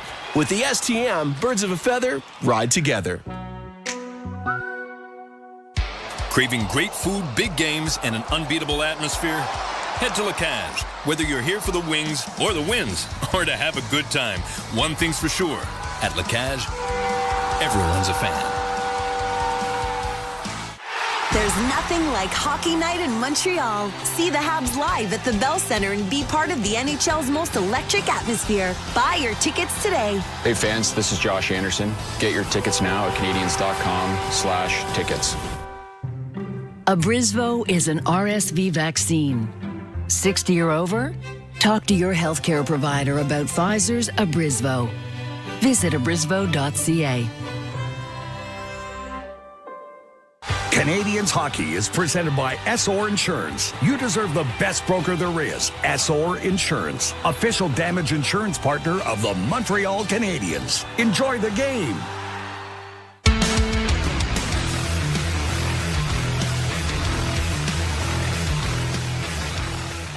Now back to center. Here come the Islanders move again. Got Cole with a wrister. That's stopped by Fowler. That might have been tipped by McLean on the way. Struble with it. Back down the left side through center. Picked up. Demidov through the middle for New Hockey. Blows that one off the mark. And they're going to say this is knocked down by a high stick. Back to Suzuki at the face-off dot. Wrister, that's turned away by Sorokin. Suzuki again, back in front, and somehow it stays out. Slavkovsky had a grade A opportunity but couldn't stuff it home. Back to Hudson for Nick Suzuki. Down to Caulfield, can't go short side on Sorokin, although he tried. As he'll wheel it into the slot. Off to Hudson, cross Suzuki's shot, and that's stopped by Sorokin. Wasn't totally sure he had it, but he's got it after all. As J.G. Pajot and Scott Mayfield trying to get it loose. There's a penalty, or no, there's not a penalty here. The fans wanted one on Montreal, but it's going to come to center. And the Islanders carry in. Here's Simon Holmstrom. Nifty move on Katie Gooley, but can't thread it through Jacob Fowler. Just under 4 minutes to play in the first. As Schaefer comes out through the neutral zone, busting up the middle. Good stick by Matheson, knocks it away. Centering try for the Isles. Take it away, 2-on-1 here. Philip Deneau has Evans. Deneau far side over to Evans. Back across, he passed it into the corner. And the Islanders carry it to center. Welcome back to Montreal Canadiens hockey on TSN 690. I'm Mitch Gallo with Lucas Scott. It's 0-0 after one period of play between the Montreal Canadiens and the New York Islanders. Your scoring summary from period number one, no goals. But both goalies are perfect, with Ilya Sorokin making 10 saves in the period and Jacob Fowler making 8. It is time for the first intermission roundtable. We have the coach, John Goyens, with us. Now, John, you know, the big story for Montreal in this one is David Reinbacher making his NHL debut. Your thoughts on his play in the first period? 4 shifts, just over 3 minutes, and a shift midway through the period where he had a couple good shot attempts. Yeah, I thought on the offensive blue line he made one good pinch later in the period. The 2 shot attempts, sure, he flubbed one, but it was the fact that he wasn't going to mess around. He wasn't going to overcomplicate things. There's one breakout coming out of his D partner's corner where it's a little bit off screen for everybody, but I'm watching him as the D2 or the net front D as he jumps, and this is what I saw from him, especially last year when he came back from injury, was in transition, especially when he is the D2, so not the primary D that might have made the breakout pass or from the strong side. How quickly those first 3 to 5 strides create separation and then allows him to be part of that second layer on his zone entry and potentially even a third man on his own entry, and that's going to benefit him in the long run. But 4 shifts, you know, obviously there was some power play time, penalty killing time. I'd like to see that get ratcheted up here in the second period. Now, John, in the pregame, you alluded to Montreal's penalty kill operating at 92, 93%, and we saw them successfully kill off one tonight in the first period. What, from an X's and O's standpoint, have they done to adjust and ameliorate the penalty kills since, midway, for a large part of the season, I should say, they were really struggling? Well, there's a few things. One thing, I mean, it's easy to just say they're a lot more connected, but they are. Versus some opponents, they do a better job at killing and breaking up plays on zone entries. But one of their stronger suits is breaking up plays once there's a loose puck recovery situation, a 50-50. So after a shot or after a shot block or after a poke check and there's a dribbler where they're first to the puck and how quickly they move together. And then they don't force or hope that they're going to get it out. If they know they can't get it out, like they're stuck on their backhand, they're under pressure, they get such close support, whether it be to the interior, behind them, weak side of the ice, where they could just pop a puck into a quiet area, and then that next guy clears the puck. And those are those areas beyond the X's and O's that's really allowed them to have a better penalty kill. John, what do you want to see from the Canadians in the second period? Maybe to create a little more offense. Some good looks on the power play, by the way. Maybe the best power play we've seen in a few games. And also the look from Newhook fires over Sorokin, but a good play by Demidov on that one. What do you want to see for the Canadians to maybe get a little more offense going? Well, Vic mentioned how Columbus played offensively yesterday. Like, I just think that they need a little bit more purpose and direct approach on offense. They don't have to think about every possible seam pass. And I get it, right? Like whether it be analytics or what's available, but it just seems like everything needs to be a seam pass. So you see a 2-on-1, still think Jake Evans needs to be ready to shoot that puck, but Luca off air made a good point.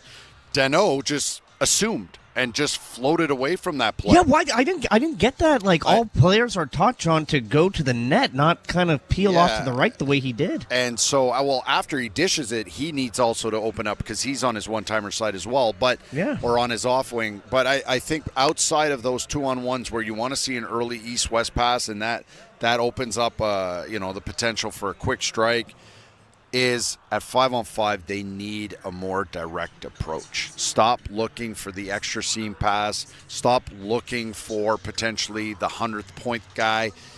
Pound some pucks on net. Look for quick opportunities from an F3 where he gets open in a strong side circle.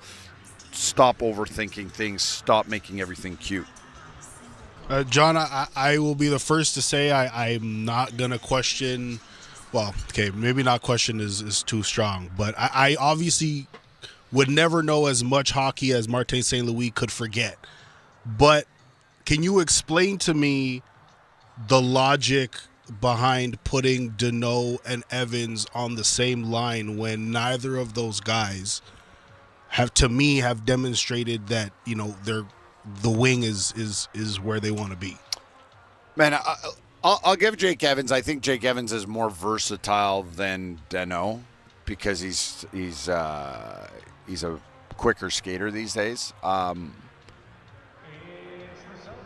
Outside of winning some face-offs, I don't completely understand it either. I just think that there's moments where when we were talking about how they switched up the lines, was it against Florida? On Mitch and Sean's show on Wednesday.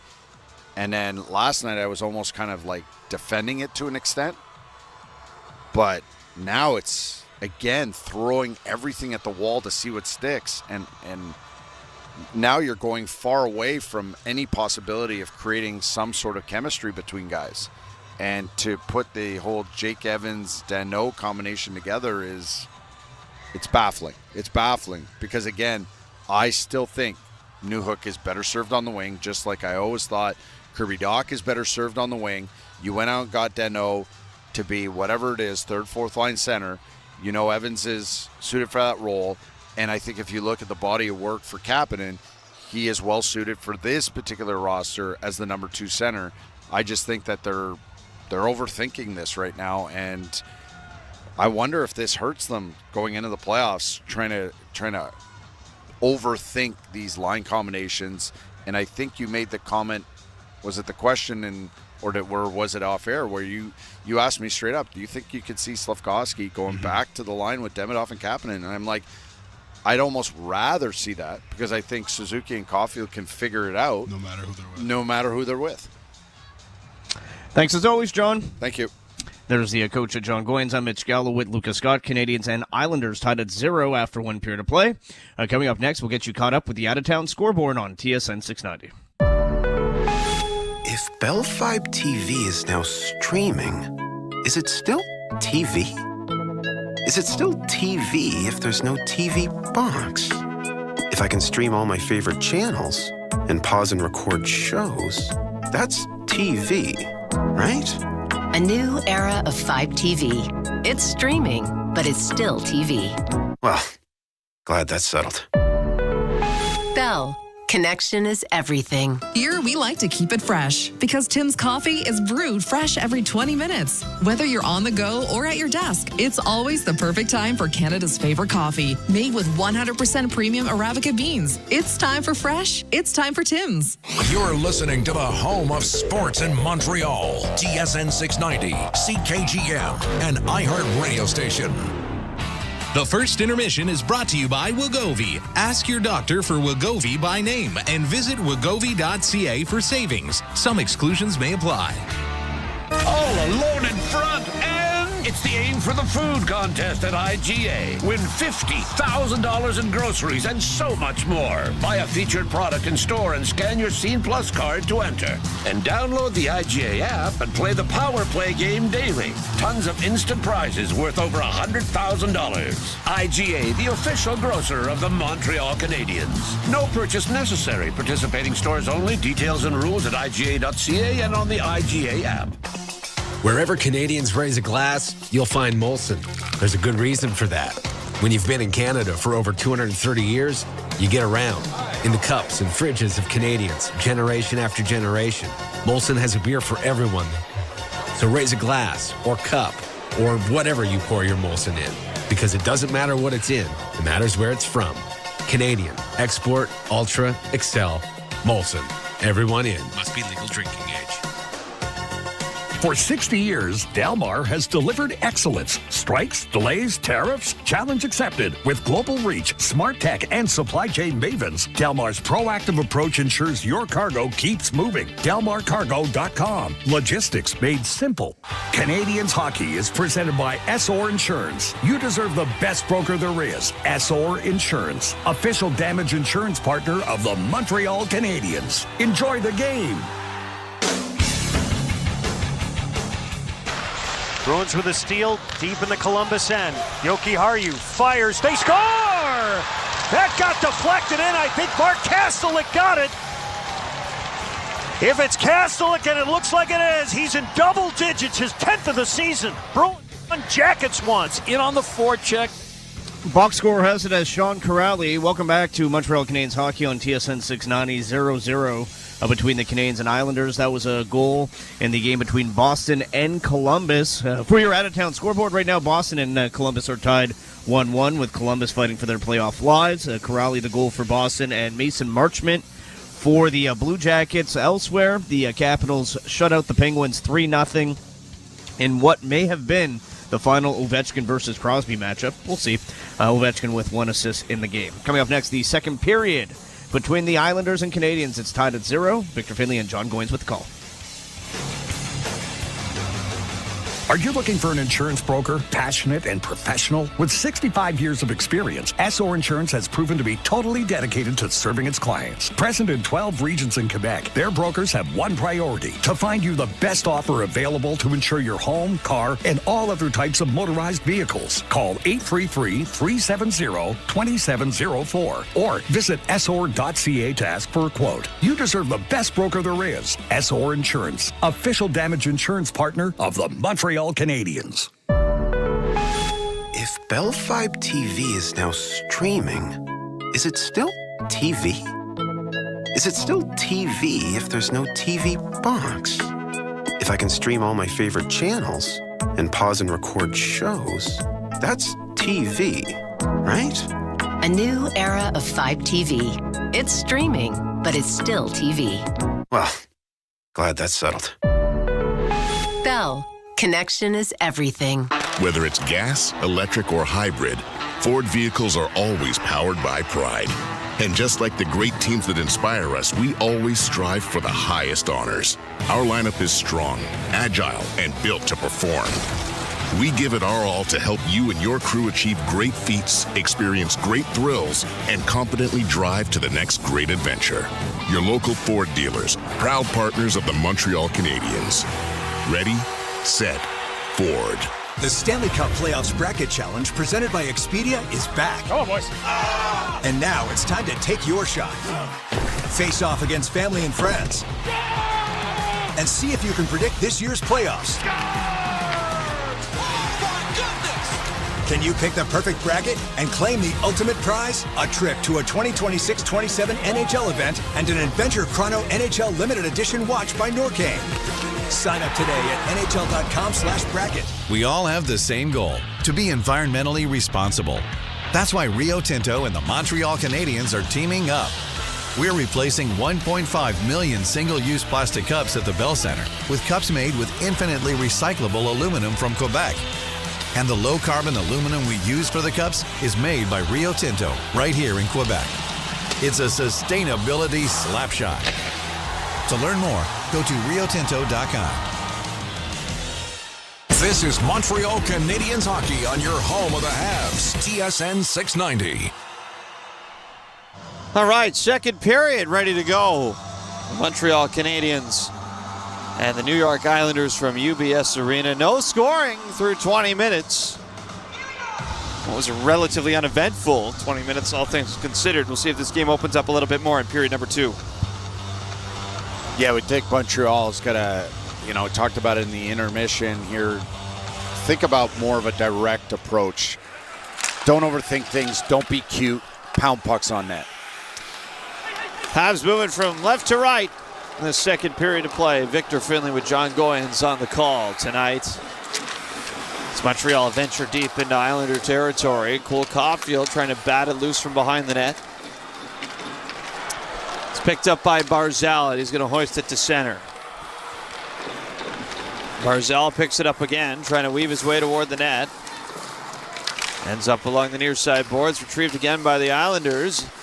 Centering try from Ritchie is blocked as Caden Gooley steals it away. Habs trying to come out to center ice. That's corralled though by Barzal. He'll bring it right back in over the Montreal line. D'Angelo at the point. Through the middle, there's a low look for Anthony Duclair. Pad save made by Jacob Fowler. Back in front again for Barzal. He puts this one off the outside of the net. Canadians up to center. Slavkovsky has it knocked away by D'Angelo. Loose puck far side. Islanders zone. Here goes Anderson with a little backhand try, but he fans on that. Habs at the line. Here's Lane Hudson with a shot. That goes off a body. Into the corner, Philip Deneau is wrapped up. Josh Anderson bounces it out in front. That's behind Jake Evans and winds up in the corner again. Islanders corral it. Can't get it out. Here's Philip Deneau with a shot. That's steered away by Sorokin. Now loose at center for the Islanders. Anders Lee slips it into the Montreal zone as Horvat tried to center. No luck there. Here goes Jake Evans the other way. Flipped in from center is Newhook. Chasing after it. Down low with Texier. To the line, Hudson. Cross ice into the corner for Texier. Cycles around, one at Demidov. It's cut off by Carson Soucy. Islanders threatening down ice. Moving in on net, and that's put over top. Off a great trance from Anthony Duclair. That was Jacob Fowler who got his stick on it. As it bounces around side of the net, Duclair throws this one around. That goes off a stick. It's going to be out of play. Yeah, really good quick transition. Duclair wanted that puck through the middle of the ice and was able to protect it in flight versus Lane Hudson, and he just absolutely skies this one.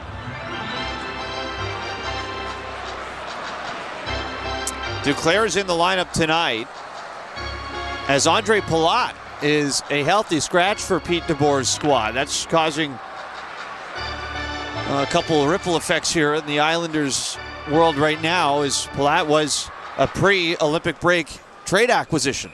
Yeah, they were hoping that he'd be one of those veteran guys who's won before that help push them over the edge, just like Braden Shen, who was acquired at the trade deadline. Islanders low in the Montreal zone. Puck rolls over to Kirby Dach. And now up to center ice come the Canadians. In behind Sorokin's net. Picked up by the Islanders. 3 minutes gone in the second period. Winning our first goal tonight. Bit of an awkward hit on the far side. Sees the Habs take the puck away. We got a scrub out of this now. Braden Shen is tied up. That was Scott Mayfield who got dumped along the boards, and he is groggily having a seat on the Islander bench.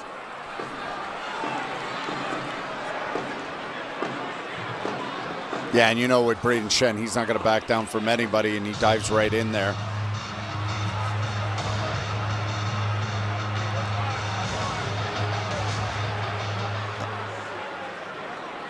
Penalty number 10, Montreal penalty number 72. 2 minutes each for roughing. Teams will play 4-on-4. Well, it's going to be all even after that. 4-on-4 hockey. Might remember the last time these two teams played, things got a little ugly. It saw it in the third period. Matt Barzal trying to fight Nick Suzuki in that game, as Jack-Eye was the one who threw the hit on Scott Mayfield to start all of that. Yeah, that's close, right in the numbers right here. We've seen I don't know how this doesn't get called. Like, we saw cross checks yesterday getting called that were, that looked like a collision in a figure skating competition versus that's ugly and that's dangerous. In the low part of the back into the numbers, almost going head first into the boards.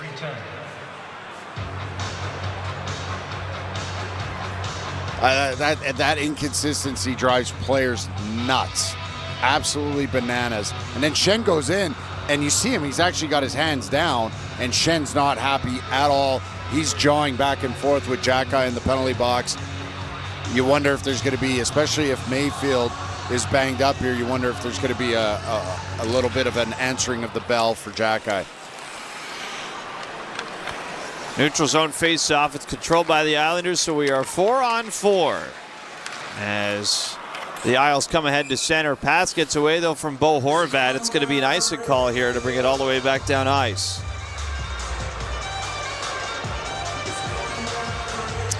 Barbara Jack-Eye enters play tonight for Montreal, leading this team in hits. Had 169 prior to the game tonight.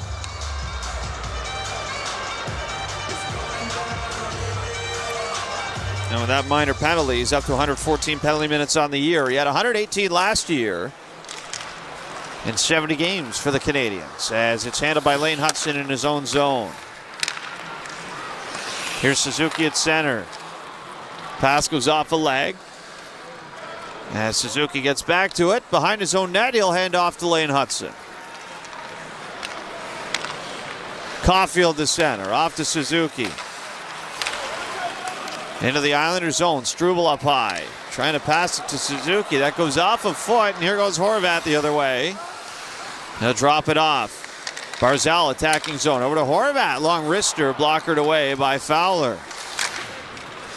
Now Schaefer goes after it. Puck slides all the way back to center. Islanders come right back in over the line. Simon Holmstrom. Far side corner, does well to protect the puck here from Jaden Struble. Comes through the middle, almost to Matt Schaefer. That was picked off by Gooley. And now Gooley's got, or check that, that's Juraj Slavkovsky at center. He'll drop it off for Lane Hudson. Now play it into the Islanders zone. 15:20 to go in the second period. 30 seconds left in 4-on-4. And a 0-0 tie. Islanders at center. Go back into their own zone with Schaefer. Schaefer snaps it ahead for Cizikas. Reinbacher trying to cut him off. Reinbacher gets to it in the corner. As the puck comes over for Montreal, they'll settle it down. Reinbacher in his own zone. Good seam pass up the far side. Here's Slavkovsky, tried to sweep one on net. That goes wide. And the Canadians are back on it at center ice.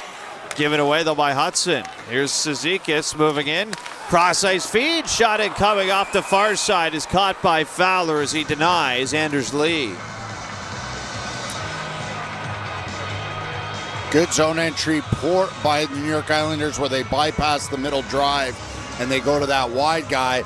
But poor puck management by Montreal, just floating it out to the neutral zone, and all the forwards just kind of skate way past any opportunity to be a great outlet for Lane Hudson there, and the Islanders almost make them pay. By the way, Scott Mayfield has gone down the tunnel for the Islanders after that hit from Jack Guy. That might be the concussion spotter who decided to take Mayfield out of this game, at least for the time being. We'll keep an eye on that. The Islanders are down to 5D for the time being. 14:29 to go in this second period. Here's a face-off win for New York. Hard shot from Pollock goes off a body. Then he makes an aggressive play on it at center as the Islanders try and carry it in over the line, but it's cut off by Zach Bolduc. Doc the other way, plays it in deep. Pellick back up the near side, past Bolduc to center for Horvath. Now Holmstrom crossing the Canadiens line. Down low for Anders Lee. Into the corner for Holmstrom. Does well to protect the puck, but it does come loose for Kirby Dach. And he will play it out as he tried to dump it into the Islander zone.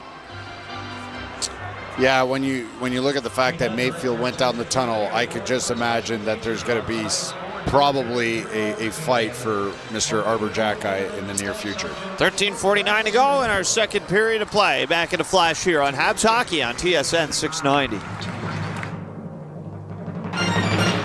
$1 wings, $1 wings, $1 wings. Boston Pizza has the ultimate lineup. During every Montreal game this season, our wings are only $1 each at Boston Pizza. Come in for some delicious wings, an ice-cold Molson, and a great game. Now that's a winning trio. Visit bostonpizza.com to find a Boston Pizza near you and reserve your table. Boston Pizza is the place to be. See details in restaurant. We all have the same goal, to be environmentally responsible. That's why Rio Tinto and the Montreal Canadiens are teaming up. We're replacing 1.5 million single-use plastic cups at the Bell Center with cups made with infinitely recyclable aluminum from Quebec. And the low-carbon aluminum we use for the cups is made by Rio Tinto right here in Quebec. It's a sustainability slapshot. To learn more, go to riotinto.com. Wherever Canadians raise a glass, you'll find Molson. There's a good reason for that. When you've been in Canada for over 230 years, you get around. In the cups and fridges of Canadians, generation after generation, Molson has a beer for everyone. So raise a glass or cup or whatever you pour your Molson in, because it doesn't matter what it's in, it matters where it's from. Canadian, export, ultra, excel, Molson. Everyone in. Must be legal drinking age. The home of your Montreal Canadiens. TSN 690.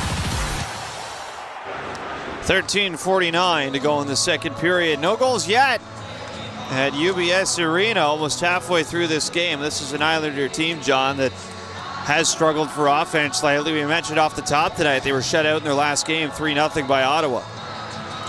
Yeah, and again, we've seen some of the reasons for it is, again, you got guys like Barzal that has possession without purpose, and it makes it very difficult for guys to read off them, and they get a little too cute when they need to be a lot more direct. Here's Heineman at center. He'll dish off on the wing. Long shot from Shen is turned away by Jacob Fowler, and here go the Habs the other way. In off the right side, Matheson plays it around to the line for Reinbacher. In behind the Islander cage now. It comes back for Reinbacher at the point. Can't get the shot through. Pajot off to Schaefer, and Jackeye took a half run at him. Enough to knock the puck loose as Reinbacher feeds it ahead for Evans. Tossed into the Islander zone. Soucy on it. Spin it behind the net for Pelech. Pressured by Cole Caulfield. Now Slavkovsky trying to dig it loose. Still wedged up along the boards by Pelech. Finally comes free for Slavkovsky. He'll feed the point. Long shot coming in. That's deflected and stopped by Ilya Sorokin. Back at center. Habs into their own zone. Here's Ritchie off to Shen. Can't lift that home. So comes over to Slavkovsky, and he'll direct it ahead to center. Suzuki back down the far side for Slavkovsky. Spun around the boards. Cut off by Schaefer. Now Pulock moves it over, and here go the Islanders to center ice. Schaefer throws it in. Fowler kills it behind the net. And here go the Habs on the breakout. Pass up the far side. Nick Suzuki has it knocked away. And McLean back in with Casey Cizikas for the Isles. Demidov gets knocked over. Cizikas in the forecheck here with Mark Gacton. Jackeye trying to get the puck loose. It is picked up by Reinbacher, who starts the breakout. Habs push it in deep. Newhook after it for Montreal with Demidov and Texier. Pelech has it up along the boards in the corner with 11:07 to go in our second period. No score yet. Kyle McLean comes away with it. Trying to move it ahead. Picked off by Montreal. Huts it up top. Passes off left side in front. Texier can't get the shot through as the Islanders will move it out to center ice. Now chopped to the neutral zone again. Hudson tosses it down ice. Soucy on it for the Islanders. He'll snap it around the boards. Comes out to center. Simon Holmstrom gathers, tries a shot. Struble deflected that, and it goes out of play. This is not the period of hockey that would exemplify offense for either squad. A lot of long-range attempts, overpassing instead of having a direct purpose. Even here, Ritchie finds himself in a grade A scoring area and dishes it off to Shen, who's on the goal line on his forehand side. It just seems like everybody wants to make that extra pass. The physicality's there. You got to wonder who's just going to pound a puck on net. Islanders win the ozone faceoff. Soucy at the line, steps into a shot. Good block by Doc. Now Simon Holmstrom has it taken away by Doc near side. Here go the Habs to center. Advanced in over the line by Zach Bolduc. And on the forecheck. Bolduc gets it loose. Plays it back to Matheson. Across at the line for Gooley. Down low for Doc. Picked up though by the Islanders and not out. It's going to be a hand pass though on Montreal that kept it in. And that will send us to another break with 9:52 to go in the second period of play. No score yet on Habs Hockey on TSN 690.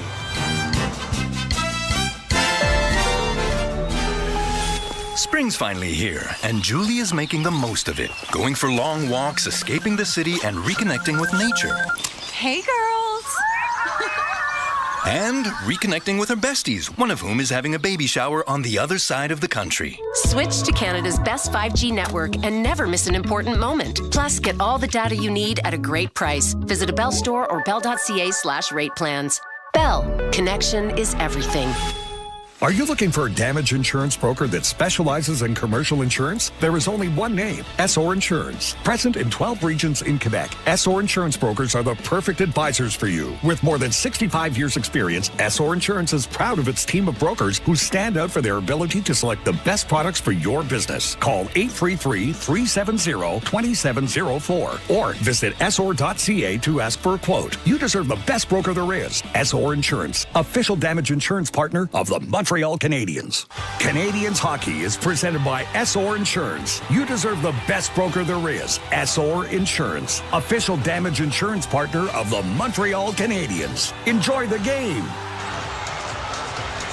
Halfway through this game at UBS Arena, shots 12-11 in favor of the Canadiens, but we are still searching for our first goal, and there have not been a ton of opportunities on either side so far in this game. Oh, not even close. It's been, one grade A chance per team at this point in the game, and you got to wonder which one of these teams is going to kind of, which one is going to click where they've got to just be meat and potatoes to get this going. And I find that at times here, the physicality is also inconsistent, especially for the Islanders. Right? They didn't have to. They need this more than Montreal. You feel like that's part of their DNA a little bit more. I feel like they need to embrace a little bit more smash mouth hockey here for the second half of this game. Neutral zone face-off. Danault's going to be waved out in favor of Jake Evans. Against Jean-Gabriel Pageau, has been one of the best face-off takers in the league. It's just a win for Montreal, though, as they play it in. Pageau, 59.2% this year, ranks him 6th among face-off takers in percentage, as Anderson behind the behind the Islander net, plays it to the line for Mike Matheson. Back down the near side. Matheson again at the line. Hustles across. He's chased down by Duclair as it's played around. Matheson takes it off the boards. Far side point. Down for Anderson. He'll move it around behind the net for Evans. All the way up to the right side line. And there's a shot from Goulet that's stopped by Ilya Sorokin. And there's going to be a bit of a scrum in front here as the whistle sounds. Yeah, Carson Soucy just went to go see Anderson there for a little bit. For a second, I don't think he liked the fact that Josh Anderson on the forecheck left his feet to finish that hit, but nonetheless, that's what Montreal needs to do. They need to get a little nasty on the forecheck, and they did it, and then it created some zone time, and it really opened up the zone for them to create some opportunities from up top.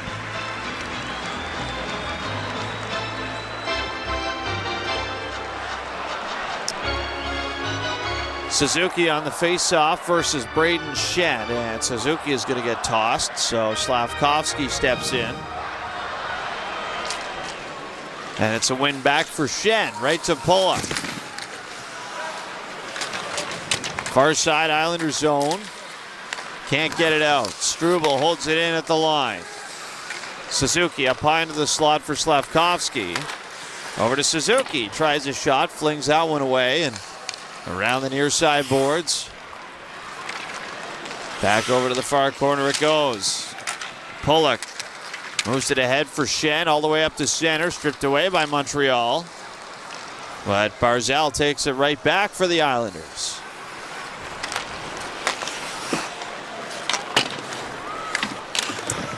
Now snapped ahead through center. Struble there to break it up. Loose puck though in the Montreal zone. Schenn knocked it down at the line, couldn't keep it in. New York go back into their own end. Coughed it up though. Here's Caulfield near side. He'll swing it around the boards. Comes over to Nick Suzuki. Wanted to go back to the line. Too many sticks in the way though. Near the aisles to center. 2-on-1 developing. Barzal far side out in front. Try to connect with Kyle McLean. That missed the mark. And Montreal gather the puck in the corner and play it back behind their net for Jayden Struble. Struble looks ahead to center. Long pass attempt. That goes for icing with 7:38 to go in the second. And John, it feels like even when there is an opportunity, whether it's a 2-on-1 or a partial break, it never really ends in a shot or a pass that threatens to change the score here. No, it's there was an attempted east-west pass to Gatcombe, to Barzal that was a little outside his reach, and then he tries to feather this saucer pass to McLean on the back door, but it's Lane Hudson that gets a piece of it. So you're about to formulate a grade A chance, but it never ends up coming to fruition. D's on face-off win for Montreal. Here's Deminow driving out to center. Islanders break it up, though, as they got it away from Texier. And now Tony DeAngelo. Deep in his own zone, giving up. Out in front, Texier with the shot, and he's denied by Ilya Sorokin. Now that was a grade A opportunity for the Canadians. First in a while. They've got it deep in their own zone. Here's Matheson. Passed ahead, Texier to center. Gets knocked down to the ice by Bo Horvat, and there's going to be a whistle here. Looks like for offside. Yeah, Texier, that is a legit grade A chance. That's how you make a team pay for a mistake in their own zone. And Sorokin reads it really well, and he's well above his top of his crease as he makes that save. It looks like Texier just hesitates a little bit too much as he tries to shoot over the pad and under the blocker.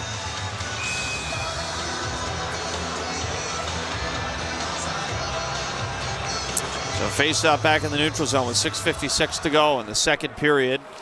0-0 tie. Still no Scott Mayfield for the Islanders, so down to 5D.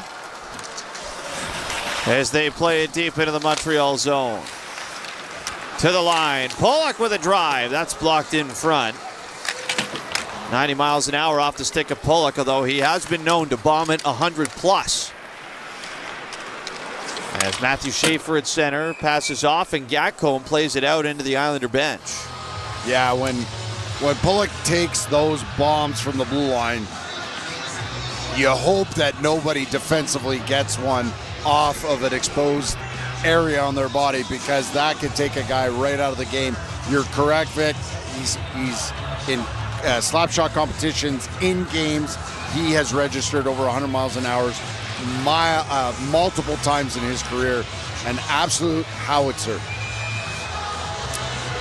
Former captain of the Brandon Wheat Kings out of Dauphin, Manitoba.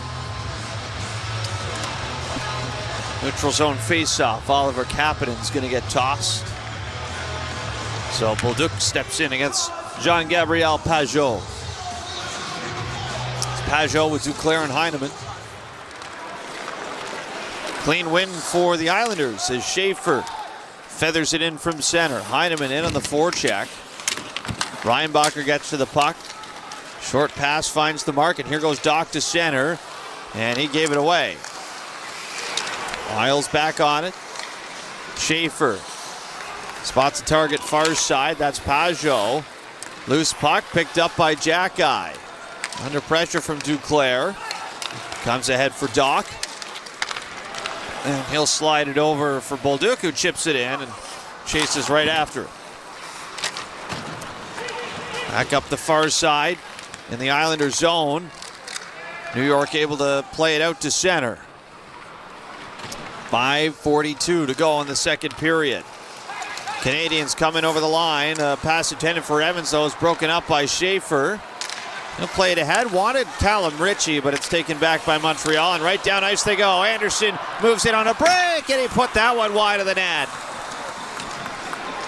Far side for the Isles, chance to clear, and they do, as they got caught in a bad change there. Josh Anderson, with his best look of the night, trying to break this goose egg, but it's still 0-0. It's the Canadians to center. Here's Deneau over the line. He goes down.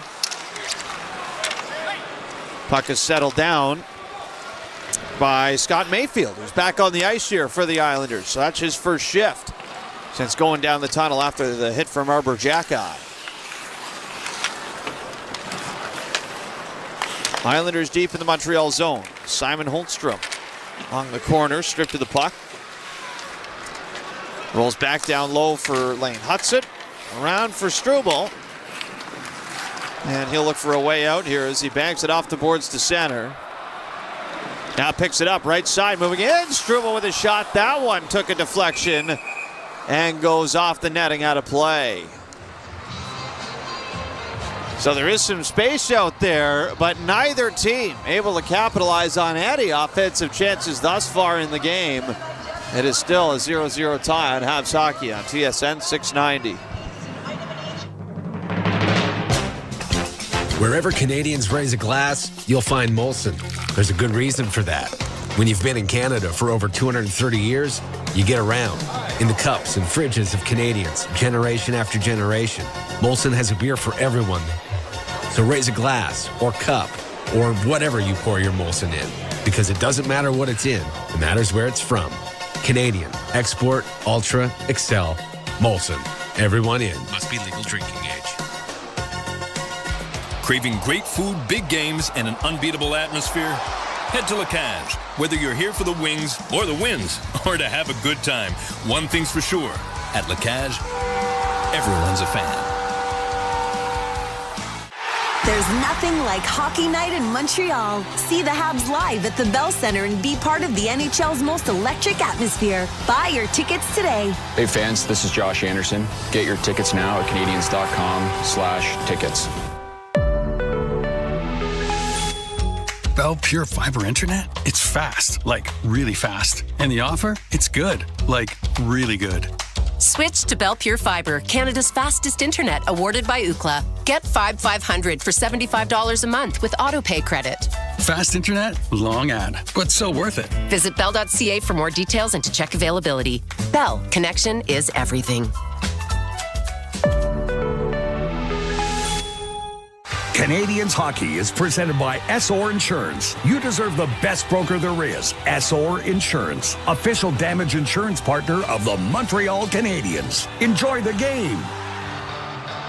4:26 to go in the second period. 15-11 the shots for Montreal. Struble and Anderson with chances to open up the goal scoring. Neither can beat Ilya Sorokin, as we will face off on the near side in the Islander zone. Suzuki out to take the drive, wins it back for Hudson. Over to Struble. Down low, Suzuki behind the net. Back to the line, Struble across for Hudson near side. Down the right side, Slavkovsky wheels around the slot, followed by Horvat. Slavkovsky in front, they score! And it's Nick Suzuki in front who got a tip on it. And for the first time since 1986, the Montreal Canadiens have a 100-point player.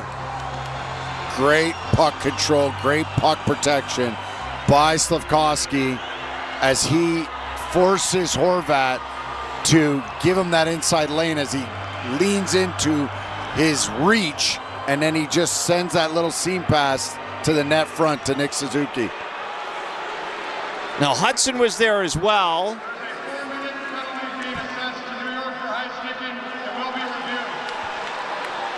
There's going to be a high sticking penalty on the play job, and it sounded like it's going to the Islanders here. So I don't think the Habs have to worry about the legitimacy of this goal or not.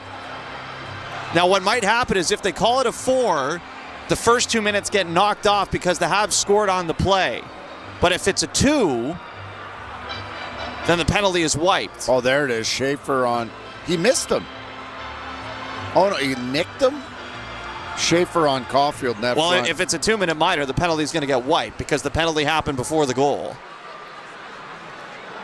Upon review, it's confirmed that number 48 from New York took a 4-minute penalty for high sticking. On the scoring of the goal, only 2 minutes will be served. Good call. So there you have it. They're going to call it a double minor. 2 minutes come off because of the goal. And it's going to be a half power play as Cole Caulfield's actually gone down the tunnel here. So he obviously needs to get some work done. But it is the 29th goal of the season for Nick Suzuki, who just like Slavkovsky and Caulfield in recent games has hit a major milestone in his career. That's going to be a clean goal for Suzuki. I wondered if Hudson might have got a piece in front, but on the replay it looks like that's directly in off a Suzuki stick for the goal. Now, for Montreal's sake, this is where you got to pay. You make Islanders pay, and why not? Why not?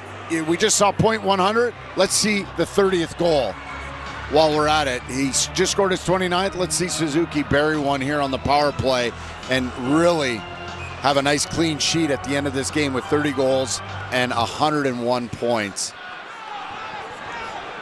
Face-off will come at center ice. It's false start, so we'll do it again. And Doc's going to be on the ice for this power play as Caulfield's back on the bench now. Yep, he's back on the bench. But Doc is on the ice. But I saw Suzuki talking to Martin Saint-Louis on the bench. He was like, give me Doc, give me Doc, give me Doc.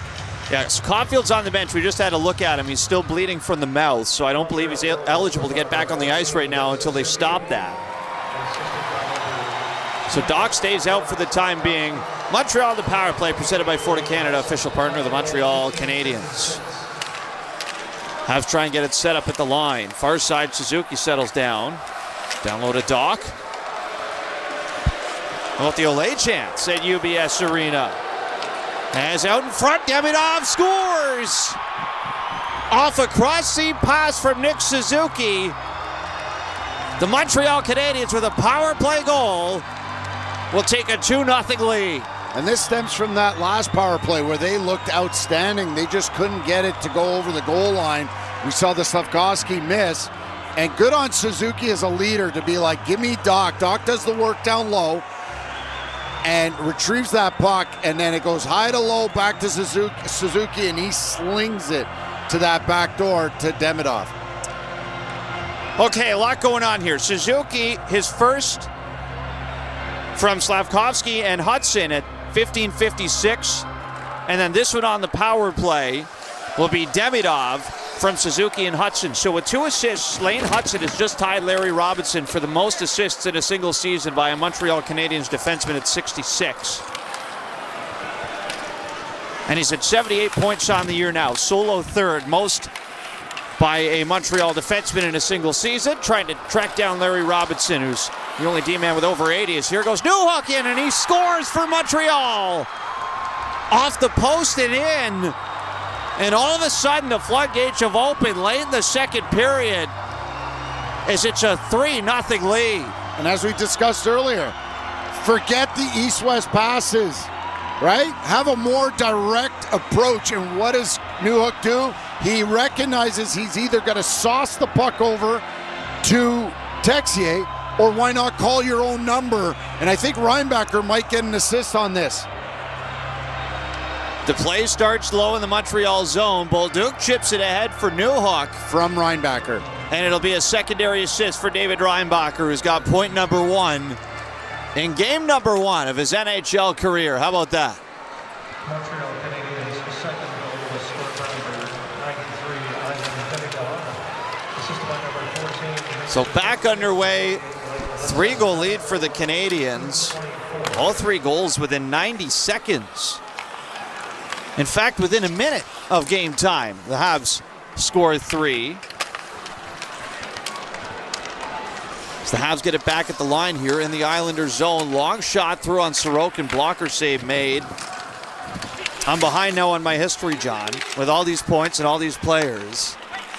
I'm going to need a commercial break here to get caught up on what milestone for what player. As we still got 2:22 to go in the second period. Here come the Islanders to center. Islanders up the middle. There's a shot from D'Angelo, turned aside by Fowler.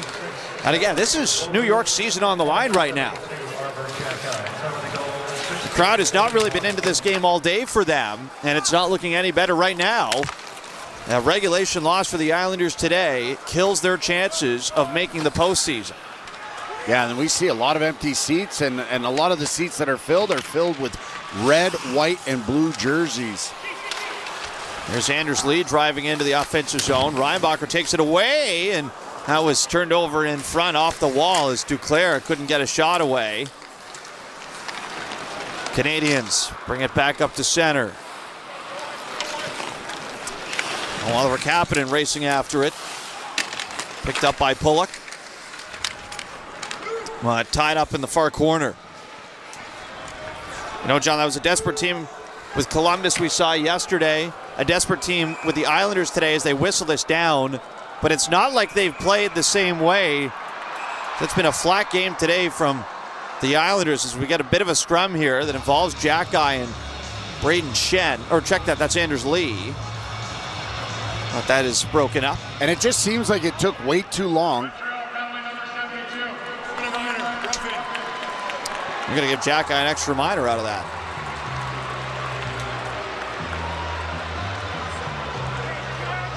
No, like Jack Guy's just got to stay out of this, right? Like your team just turned this game on its head in a matter of 60 seconds. They should be hunting after you, not the other way around. For what it's worth here, the official scoring has Jack Guy as the secondary assist on the Newhook goal right now. So Newhook got the puck. They threw it over the boards, acting as though that was Reinbacher's first point, but officially they've given it to Jack Guy here. So we'll have to see if that changes. Islander power play with 1:16 to go in the second. This Habs penalty kill is brought to you by Popeyes Quebec. Montreal penalty to number 72, Albert. And the Islanders will get set up. They're 0 for 1 so far tonight. Horvat with Barzal near side. Plays it up to the blue line. Schaefer over to Barzal. Down low, Callum Ritchie. Side of the net, tried to drive out in front. No luck there, and the Habs fire it down the ice. Now Schaefer up to center, turns it back for Barzal. Off to Horvat. Near side corner, Habs territory. 35 seconds to go in this second period. Islanders take it away. Schaefer looks out in front. Bit of an odd bounce in on Fowler that's turned away. And Josh Anderson rips it down the ice. Jake Evans wanted that puck. He was busting up the middle before Anderson sent it 200 feet. Here goes Schaefer to center. Hands off far side for Holmstrom. That's broken up though and played all the way back down the ice. And the Islanders fans letting their team hear it as the buzzer sounds to end 40, and that might be it for the Islanders season here. 3 goals less than a minute apart for Suzuki, Demidov, and Newhook have the Canadians in front 3-0. As we will take a break and be back for the second intermission roundtable on Habs Hockey on TSN 690.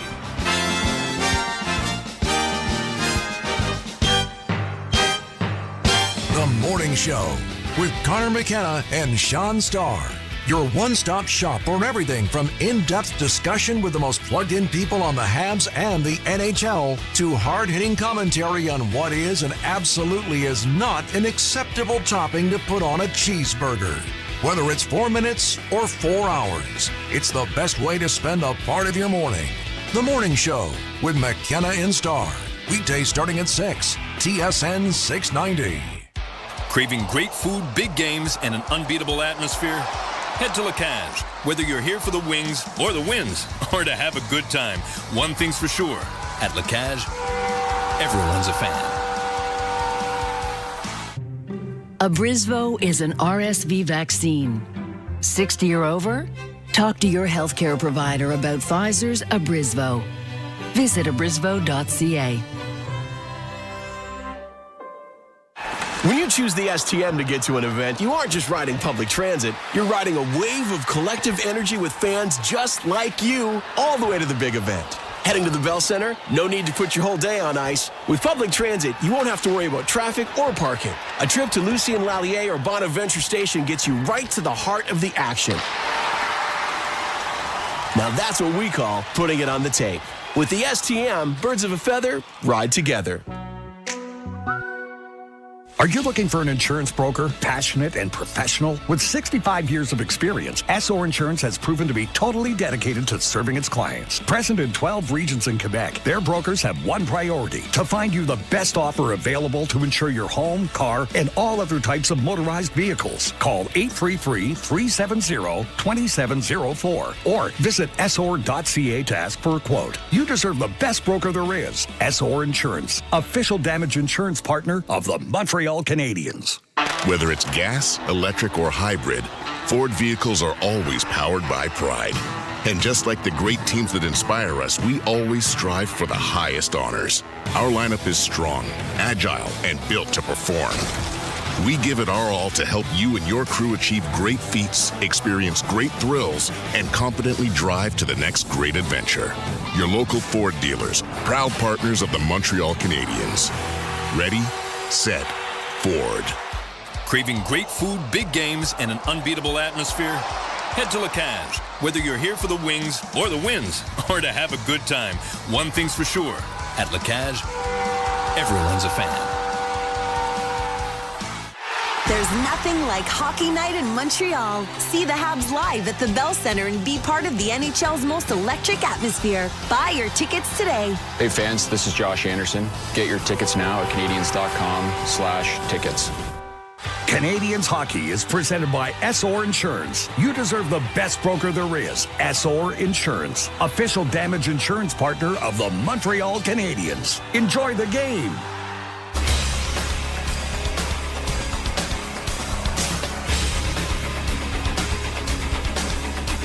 Down the right side, Slavkovsky wheels around the slot, followed by Horvat. Slavkovsky in front, and they score!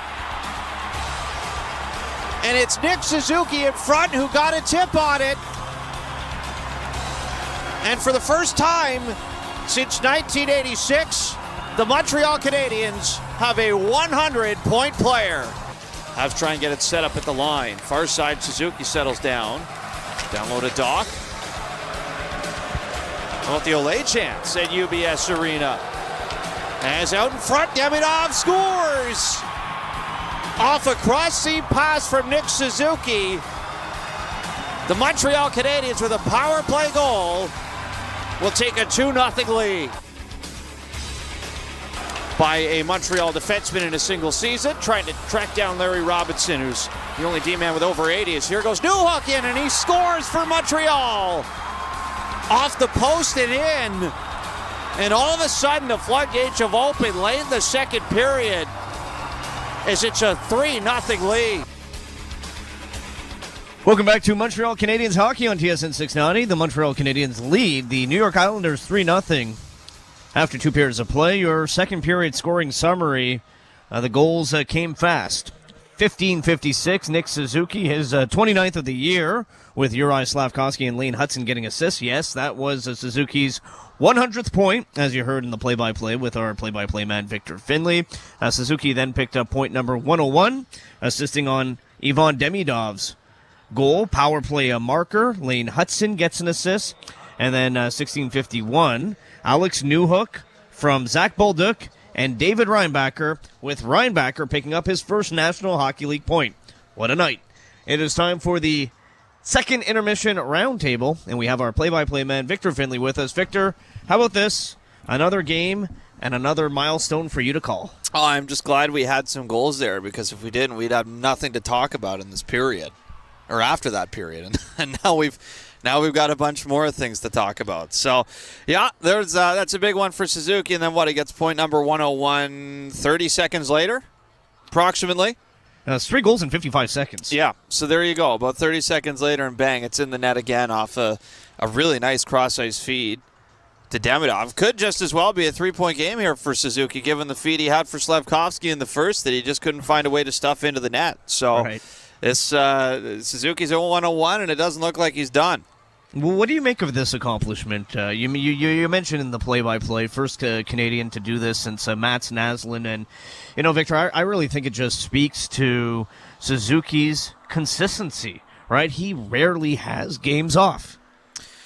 Rarely has games off. And even when he's not lighting up the score sheet, there's almost always something that he's doing that's influencing the outcome of the game. But, I think, forget the 100 points here in 81 games for a minute. Go back to Four Nations face-off last year when Suzuki and the Habs come out red hot. So since that Four Nations face-off break, Suzuki is 5th in the NHL for points with 134 over 105 games. That's not including tonight, by the way. So he's actually tied right now. We'll see what happens with Boston and David Pastrnak. So let's just erase that for a moment. But it goes, since Four Nations face-off last year, it goes Kucherov, McDavid, McKinnon, Pastrnak, Nick Suzuki. I mean, like, those are the top 4 ahead of Nick Suzuki. We're talking about those guys. Forget just top 4 in points. Those could be top 4 best players in the world. And Nick Suzuki is right there with those guys in terms of point scoring. So it helps when you don't miss games. Nick has never missed one in his NHL career. But this is really a borderline unbelievable stretch of production for Nick Suzuki, given the fact that I think in terms of pure skill, puck skill, hands, skating ability, whatever you want to quantify it or chalk it up to, I don't think Nick Suzuki is on the same level as Kucherov, McDavid, McKinnon, or Pasternak. But obviously, his mind works in a way here that allows him to be just as productive as, or maybe just a slight tier behind those players in terms of production over a very long period of time, because Nick Suzuki is able to think the game in a way that very, very, very, very, very few players are actually capable of. Vic, you've covered this team now for this is season number 3? This is season number 3, that's right. And obviously, you've seen a lot of Nick Suzuki during this time. What would you say is the biggest area of growth in his game from when you first called, a Montreal Canadiens game to this point now? Yeah, well, I saw him in junior too, right? So I remember watching Nick when he was with Owen Sound at 17 years old, his draft years. So, you know what? Nick is really the same player he was in junior even. He's just better at everything. I know he was a multi-time 40-goal guy in the OHL, and he's never been a 40-goal guy yet in the NHL. I don't know if he ever will be.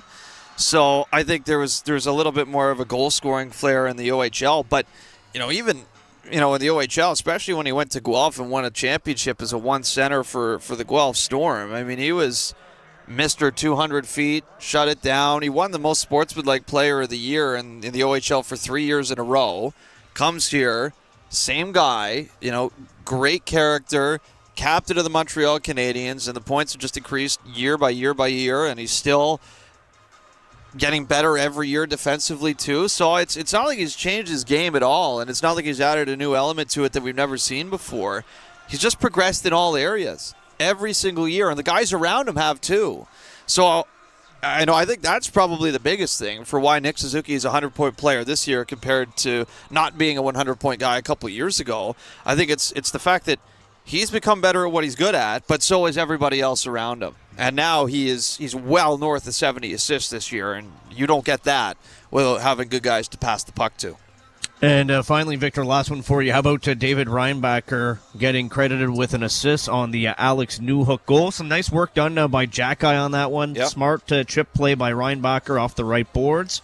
And Newhook with a nice finish. Newhook, I loved how he immediately went and grabbed the puck and knew the moment for Reinbacher. Yeah. That's how good this Montreal Canadiens team is with each other. But what did you think of Reinbacher so far tonight and picking up his first point? Yeah, pretty stable game, I would say, for Reinbacher, all things considered. We haven't really seen him in positions where he's needed to be physical yet. I've liked his breakout passes, though, and I like the fact that he hasn't been afraid to do that, because that's what really stood out about his game in Laval. He was really doing everything, right? And you don't become a 5th overall pick as a D-man. He was the first D-man taken in the draft without having some kind of two-way game, right, in your skill set. So I think the breakout passes have looked really crisp tonight. So far, it's a very small sample size, I would say, overall here. Let's see, for ice time, Reinbacher's only played 7:21 tonight. So that's the fewest minutes of any D-man on the team, and by, Jack Guy's at 7:40, but everybody else is well north of that. So it hasn't been a giant sample size, but so far, Mitch, I like what I see there. Victor, thanks as always for your time. You got it. There's Victor Finley. He'll be back with the third period of play, and then also the Delmar postgame show. Mitch Gallowit, Lucas Scott. Canadians lead the Islanders 3-0 after 2. Coming up next here on TSN 690. We get you caught up with the out-of-town scoreboard.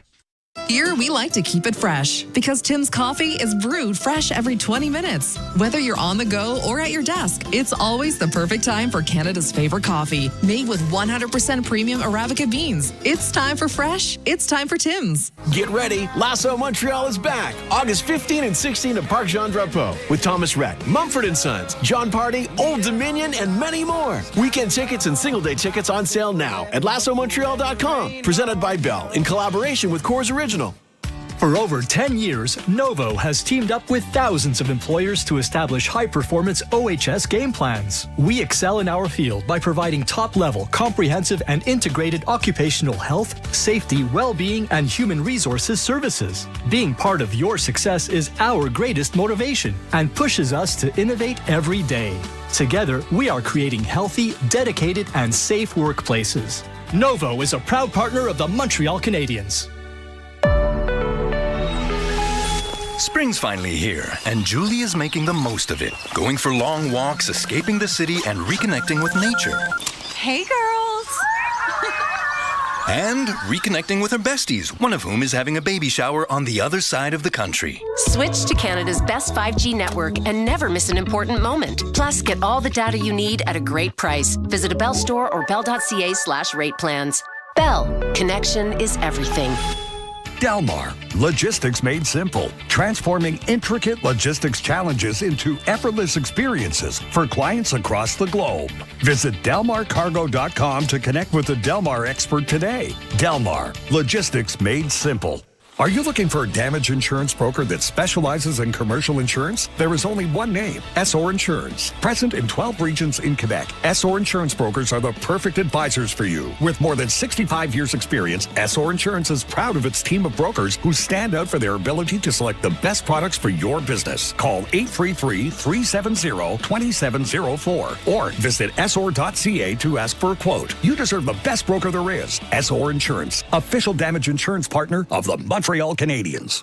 Canadiens hockey is presented by Essor Insurance. You deserve the best broker there is. Essor Insurance, official damage insurance partner of the Montreal Canadiens. Enjoy the game. Now looking for Higgins. Higgins will speed after it with the Bruins changing. He finished his check in the right corner. The Bruins get him a little puck support. Corrali centered. Yoki Harju fires. He scores! Henry Yoki Harju, his second goal this season. Play on it. Welcome back to Montreal Canadiens hockey. Canadiens up 3-0 on the Islanders on goals from Suzuki, Newhook, and Demidov. Out-of-town scoreboard, that was Yoki Haru's second of the season. The Boston Bruins lead the Columbus Blue Jackets by a score of 2-1. Sean Corrali has the other Boston goal. Mason Marchment, the lone marker for the Blue Jackets. You also have the New Jersey Devils, who lead the Ottawa Senators 2-0. Goals for New Jersey from Connor Brown and Nico Hischier. Earlier today, the Washington Capitals beat the Pittsburgh Penguins 3-0. Alex Ovechkin had one assist, and what might be the final matchup between Ovechkin and Crosby. Coming up next here on TSN 690, the third period of play between the Canadiens and Islanders has up 3-0. Victor Findlay and John Goins with the call. All alone in front, and it's the Aim for the Food contest at IGA. Win $50,000 in groceries and so much more. Buy a featured product in store and scan your Scene Plus card to enter. And download the IGA app and play the Power Play game daily. Tons of instant prizes worth over $100,000. IGA, the official grocer of the Montreal Canadiens. No purchase necessary. Participating stores only. Details and rules at IGA.ca and on the IGA app. Craving great food, big games, and an unbeatable atmosphere? Head to La Cage. Whether you're here for the wings or the wins, or to have a good time, one thing's for sure. At La Cage, everyone's a fan. The biggest superstar in country music, Luke Combs, presents his My Kind of Saturday Night Tour with special guests, May 29th and 30th at Parc Jean Drapeau. Tickets on sale now at lukecombs.com. Let's see. If I move the snowblower into the bathroom, move the skis and Christmas decorations into the dining room, will that give me room for the lawnmower and kids' bikes? Depodium Mini Entrepot. Try 4 weeks free. Details at depodium.com. For over 10 years, Novo has teamed up with thousands of employers to establish high-performance OHS game plans. We excel in our field by providing top-level, comprehensive, and integrated occupational health, safety, well-being, and human resources services. Being part of your success is our greatest motivation and pushes us to innovate every day. Together, we are creating healthy, dedicated, and safe workplaces. Novo is a proud partner of the Montreal Canadiens. This is Montreal Canadiens hockey on your home of the Habs, TSN 690. Welcome back to Habs Hockey on TSN 690. Victor Finley alongside John Goyens getting ready for the third period of play. Islanders entered today down 3 points with 2 games to go on the Philadelphia Flyers for the last playoff spot. It's only ever happened once in NHL history where a team down 3 points with 2 games to go came back to get into the postseason. That was in 1990, and it was the New York Islanders. Leapfrogged the Pittsburgh Penguins that year. It is not looking good for their chances to repeat history down 3-0 to Montreal. No, not at all. You would have thought the hit on Mayfield might have sparked something in them. You would have thought a save by Sorokin might have sparked them, but it just seems like nothing is sparking this group. And then a matter of 55 seconds has created a 3-goal difference. And again, even the 3-goal difference after that third goal, you thought maybe they'd come out and smash a couple Habs. Nothing. There's been zero answer from the New York Islanders. And right now, the loudest people in the building are all the Montreal Canadiens fans that have made their way to the UBS Center. Habs start the third period with a face-off win and throw it down the ice. Power play still for the Islanders here to start this period for about 30 seconds. Habs moving right to left. In charge of this game, 3-0. Islanders, with a regulation loss today, are officially eliminated from the postseason. As Matthew Schaefer's got it in his own end. Plays it ahead to Ritchie. He'll shoot it in. Stopped behind the net by Fowler. Now Ritchie moves it far side. Islanders get set up in the formation. Final seconds of the power play. Here's a shot stopped by Fowler, and the rebound is hastily cleared away as Philip Deneau will cautiously make his way to center and then chips it in. Islanders on it with Adam Pelech. Floats it ahead for Braden Shen. Now directed back into Islander territory on the stick of Matthew Schaefer. From behind his own net, Schaefer stretches out to center. Goes back to him from the stick of Anthony Duclair, and now snapped in from the neutral zone by the Islanders. Heineman out in front, little backhand try. Friend Duclair can't find the mark. Miles back at center, coming over the Montreal line. Duclair right side, can't get the puck. And Josh Anderson filters it in deep as Suzuki goes after it for Montreal. So 2 points tonight for Nick Suzuki. A goal and an assist, up to 101 on the year. Kyle McLean. 2 minutes gone in the third period. So here come the Islanders to center. Into the attacking zone. Casey Cizikas left side. Plays it in behind the net for Gatcomb. Harassed by Jackeye. Puck is wedged up along the boards. Comes free for the Islanders. Far side. Played back behind the net. Gatcomb and Jackeye continue to battle as it's taken by Suzuki. Out to center. Caulfield moves in. Near side. Run into by Pelech. And Kyle McLean will scoop up the puck and drive out to center for the New York Islanders. Now Tony DeAngelo. Right wing it in for Simon Holmstrom. Played around the boards for Bo Horvat. Keeps it moving for Mayfield at the line. Low roller, stopped in front. Lee tried to pass it over. That's broken up. Scott Mayfield, cross-ice try, picked off by Newhook. Here goes Davidov to center, turns around. Newhook shot, and that one missed the net. Islanders play it back ahead to center. Simon Holmstrom down ice. Taken by Anders Lee, far side. Back to center it goes. Schaefer hands off for Barzal, right wing.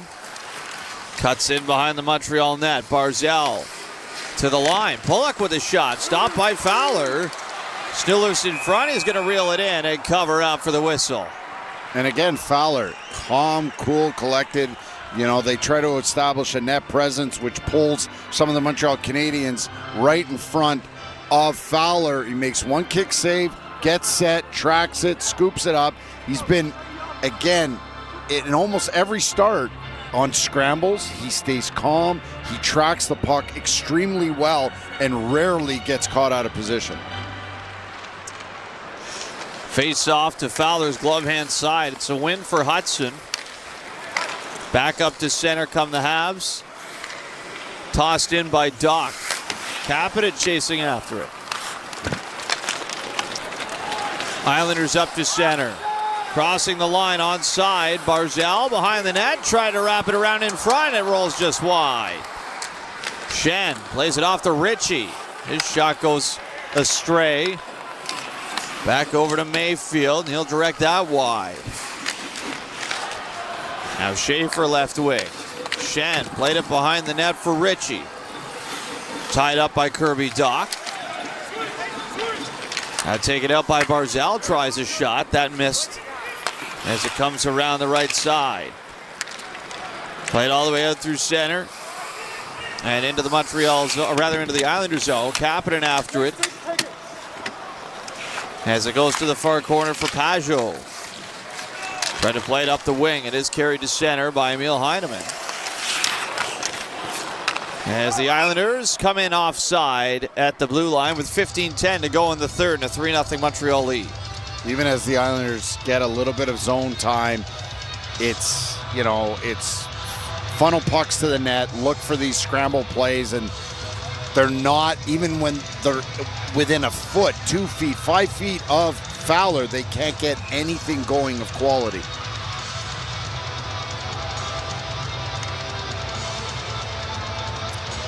So face off in the neutral zone. It's a win for Montreal. Puck pops up at center behind Philip Deneau. Taken away by Jack Guy. They back into Islander territory where Carson Soucy moves it across. And down ice, David Reinbacher has a handle on it for Montreal. Habs move it out through center. Played back to the neutral zone by Pelech. Gooley gets to it, and he'll snap it in. Puck rides around for Pelech, who settles it down behind his own net. And ahead to center ice. He'll toss it in behind the Montreal D. Gooley and Kyle McLean tied up. So they battle for it in the corner.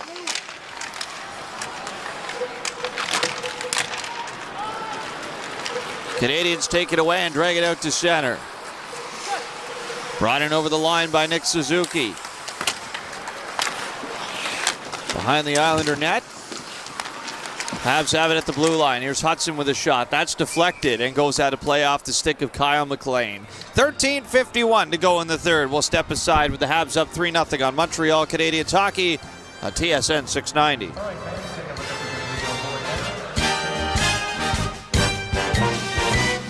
All rights to this broadcast are reserved, and any rebroadcast recording, retransmission, or other use of this broadcast without the express written consent of the Montreal Canadiens is expressly prohibited. Wherever Canadians raise a glass, you'll find Molson.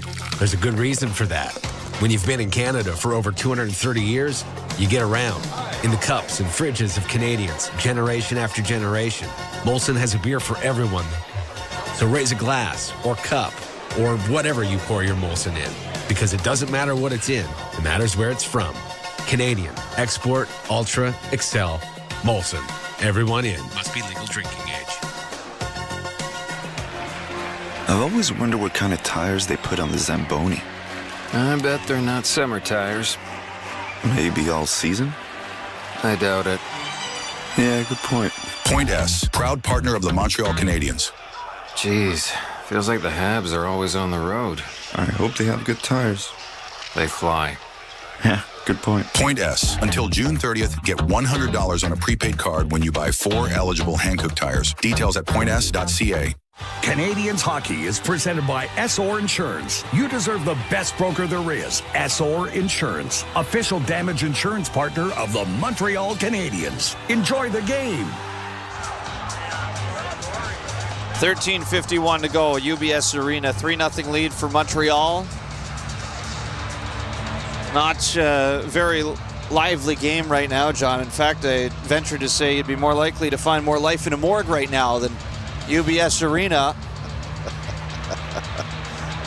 I didn't think you were going to go there, but it's, this rink, people have always talked about New York Islanders prior to them moving into the UBS Arena, that it was, the building would shake, especially when they were playing meaningful hockey.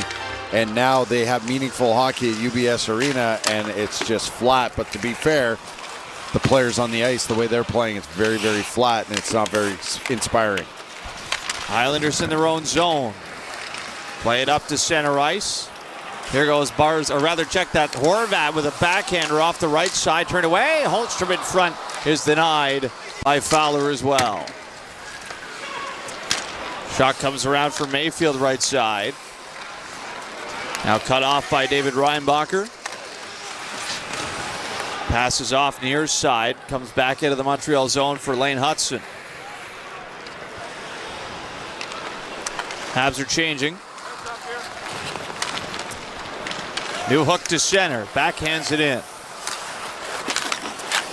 Behind the Islander net. Around it comes for Callum Ritchie.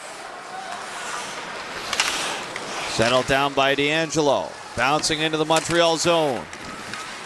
Matheson looks to move it up the far side boards.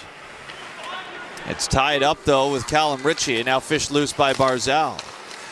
To the point, D'Angelo. Down the wing for Pellick. Skates in behind the Montreal net. Hands it off. Barzal looks out in front. Low shot. That's stopped by Fowler as Braden Shen pulled the trigger, and Fowler's going to cover up. And once again, the Islanders get all kinds of zone time, but Montreal doesn't get pulled away from the slot, which is important. Whether they're in man-to-man, whether they're in zone at times, they don't get pulled apart, and they're not giving up any clear-cut lanes for the Islanders to pass to into the slot area. So the Islanders concede to wheeling around the outside and looking for hope passes. And this, what could have been a grade A chance, ends up being a 48-mile-an-hour snapshot from Braden Shen.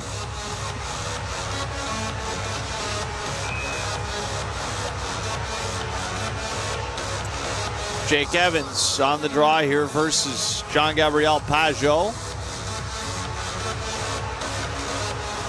False start. Pageau's going to get tossed. Jake Evans has a good Islanders connection. His father-in-law is Pat Flatley. Played a number of years for the Islanders. In fact, he was part of the team in 1990 that came from behind from 3 points down with 2 games to go to get the Isles into the postseason. As the Canadians win the D-zone face-off, played all the way around. Pat Flatley was a former captain of the New York Islanders in the 90s.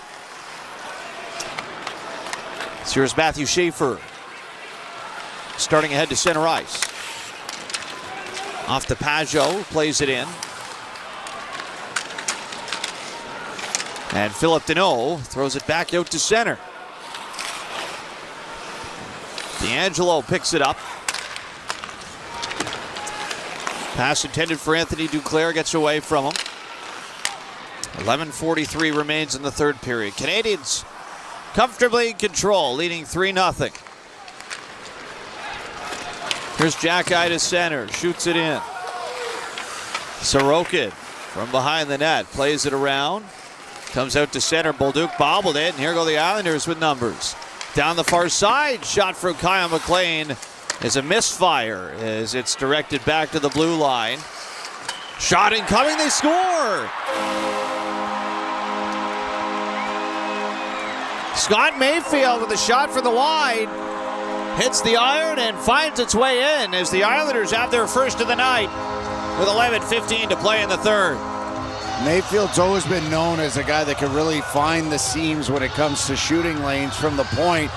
And this is, puck gets funneled towards the net and all of a sudden shoots all the way back out to the point to Mayfield. He just slides and he just feathers that through, and Casey Cizikas is in a stacked screen situation, and there's nothing Fowler could do. In fact, they climbed so far on top of him that Fowler could not get to the top of his crease.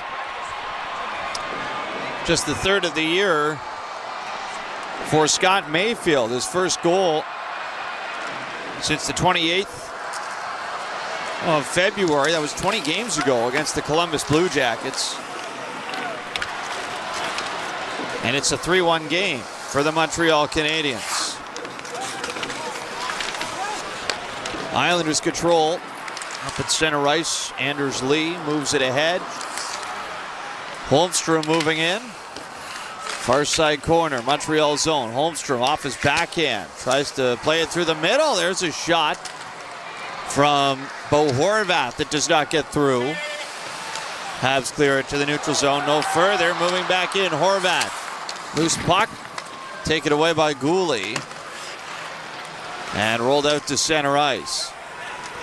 Schaefer turning around, turned it over. Here's Slavkovsky far side. Schaefer recovers well. Forces the puck away. The goal is officially Mayfield from Pulock and McLean at 8:45. Period number 3. As here goes Matt Barzal. Drives in behind the Montreal net. Centers out in front. Schaefer with the shot. Couldn't get it through clean. Isles work it back up high. Callum Ritchie down the left side. Tied up by Mike Matheson. Now take it off the boards by Shen. Puck goes all the way out through center. And into the Islander zone. Taken away by Deneau. To the line. Jack-Eye with a wrister. That one goes wide. Texier far side corner. And he is caught up with J.G. Pajot. Habs at the point. Newhook off to Jack-Eye. Back to Newhook. Throws it wide. Jack-Eye behind the net. Dishes off for Demidov. He'll drag it behind Sorokin's net. Near side. Reinbacher at the point. Tries the shot. Drifted it wide. Now lifted out to center. Comes down for Reinbacher. He'll skate in behind his own net. Harassed by Pajot as he passes off to Jack-Eye. Thrown up the boards for Texier. 8:45 to play in the third. Habs in control 3-1. Islanders with it. Out of their own zone up to center. Trying to pass it over at the line was Duclair. It goes back into the Islander zone for Carson Soucy.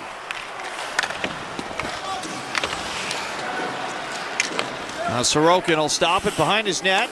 Soucy with it again. Moves it around the boards. Canadians pass it back into their own zone. Struble down the left side. Tipped in behind the Isle net.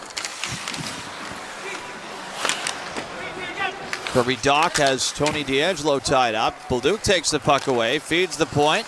Hudson passes over. Struble trying to go back in front. He'll go back behind the net. Centering try goes back for Hudson. Now Bolduc high in the slot with a wrister. That's off a body and goes high and out of play. That'll leave 7 minutes and 50 seconds to play in this third period. Habs still in the lead, but it is a goal from Scott Mayfield. It's made it interesting here. 3-1 on Habs Hockey on TSN 690.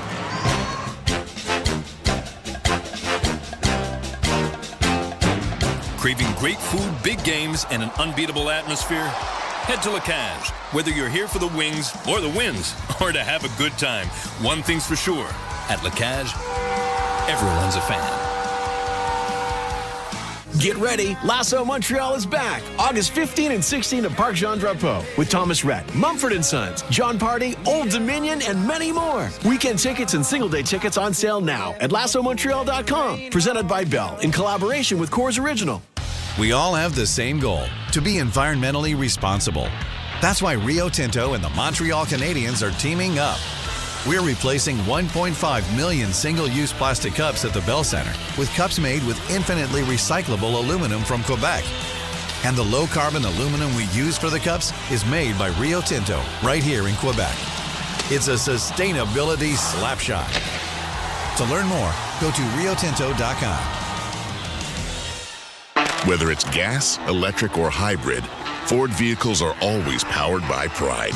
And just like the great teams that inspire us, we always strive for the highest honors. Our lineup is strong, agile, and built to perform. We give it our all to help you and your crew achieve great feats, experience great thrills, and confidently drive to the next great adventure. Your local Ford dealers, proud partners of the Montreal Canadiens.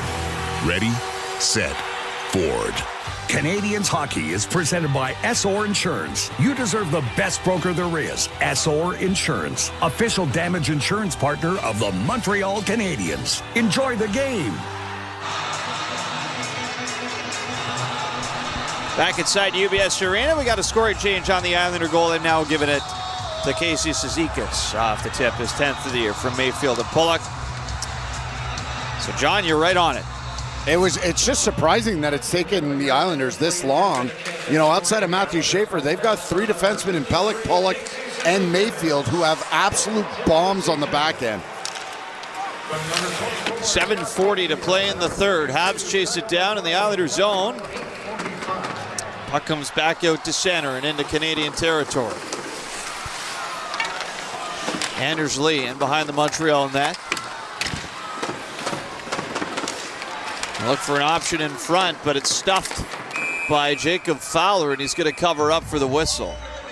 Yeah, and right now, all of a sudden, the Islanders have a more of a direct approach. They're within, a couple feet. They're looking to stuff that puck at the net. They're going to funnel. They're going to pile a couple of bodies, as we saw in the Cizikas goal. They're going to stack the screens, which then creates layers that Fowler has to look for. But what it also does is it doesn't allow him to get to the top of his crease and track as well as he normally does. So he's going to have to find a way to set his depth earlier before the Islanders can set their stacked screen in front of the net. Evans is going to get tossed for the faceoff dot. Blocker side on Fowler. It's going to be Deneau versus Shen. Deneau 4-9 tonight. Bit of an off night for him in the faceoff dot. So Shen's mad right now because Deneau looked like Deneau should have been tossed, and that would have been a penalty. It is a win in the end for Braden Shen. Schaefer at the line. Down the left side with a wrister. That hit a body in front. All sorts of traffic posted in front of Fowler's net. As here's Callum Ritchie. Far side trying to shake off Hudson. It's picked up by Anderson. And at the line, Jake Evans will get it out to center. Right back in come the Islanders. Barzal dancing through the middle. Dishes off, and a shot from Shen is caught and frozen by Fowler. Now that's, they're zipping it up, puck up the ice. They're not fooling around anymore. Really two beautiful moves by Barzal to not only avoid getting poke-checked in mid-ice, but also to get hit. And then Shen follows up with the as a trailer and gets that shot off. Just prior to that, the exchange between Schaefer and Barzal, which had Schaefer walking right down Main Street, but that puck hits a body in front of the net. If not, this is a 3-2 game.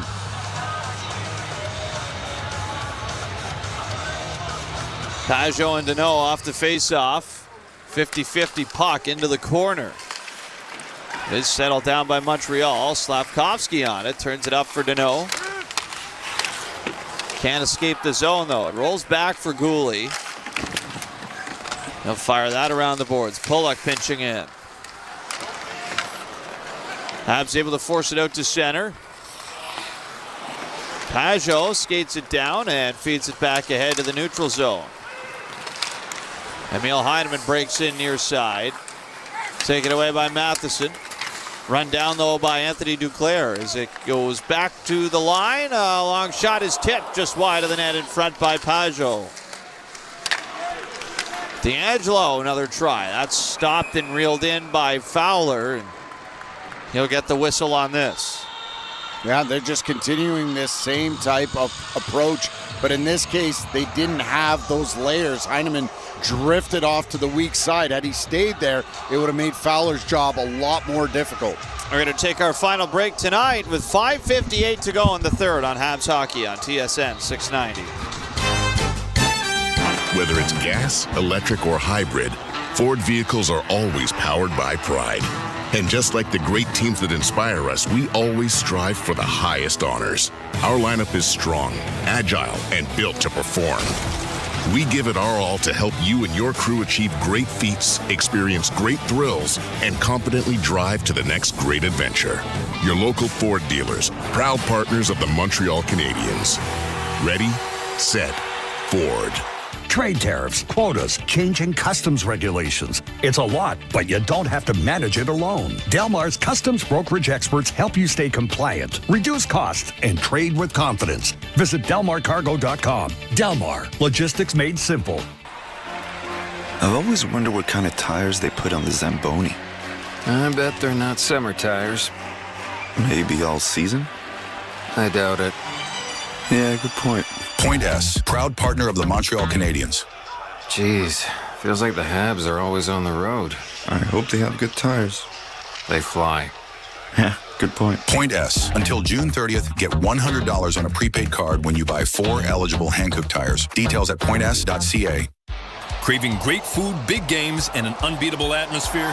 Head to La Cage. Whether you're here for the wings or the wins, or to have a good time, one thing's for sure. At La Cage, everyone's a fan. The home of your Montreal Canadiens. TSN 690.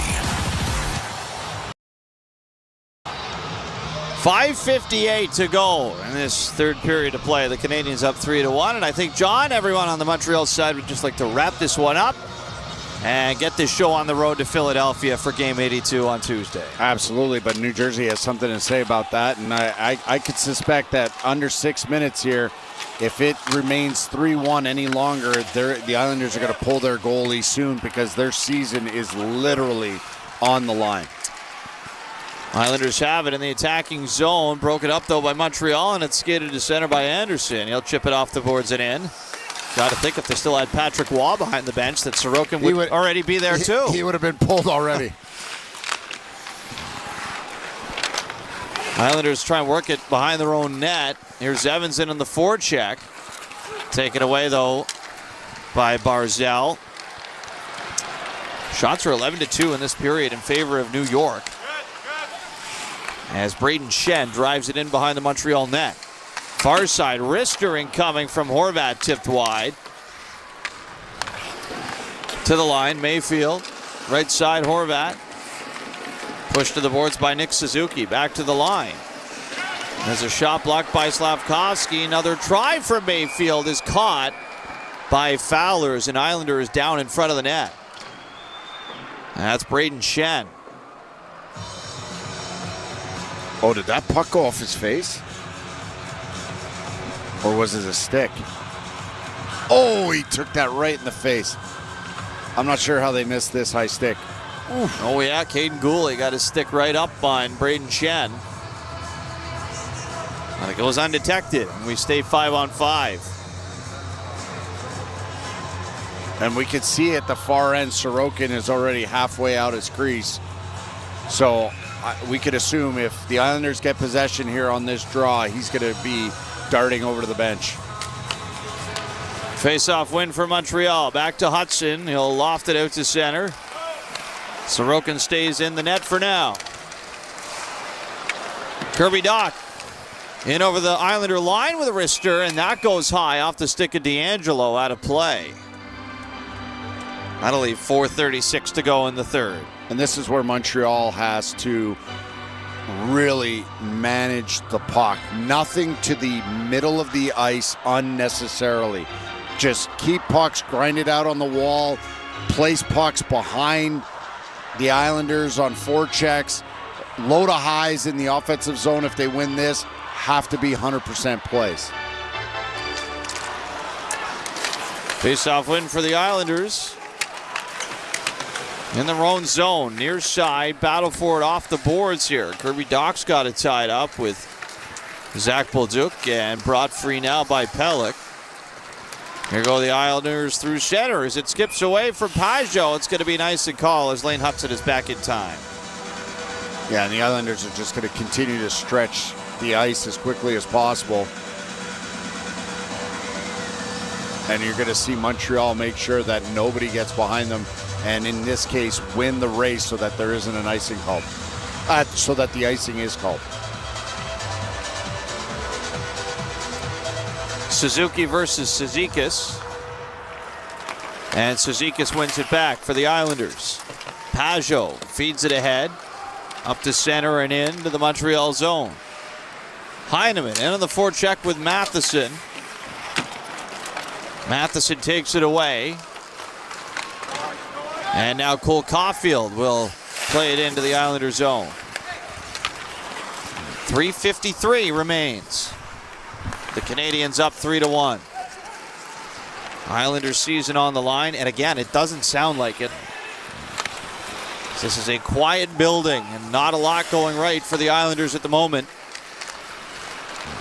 As here goes Suzuki to center.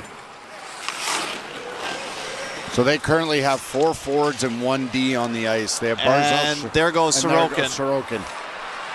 Islanders to center. It's snapped in by Shen. Bounces around for Hudson. Islanders in on the forecheck. Net is empty. 6-on-5. Near side, Barzal throws a shot. That's blocked in front by Struble. Played all the way down the ice. This will be an obvious icing against Montreal. Yeah, and this is where the Islanders are going to want to line up as quickly as possible. Not take that timeout just yet. That next whistle under a minute and a half or so will be that timeout so that they can keep as many of their big dogs on the ice.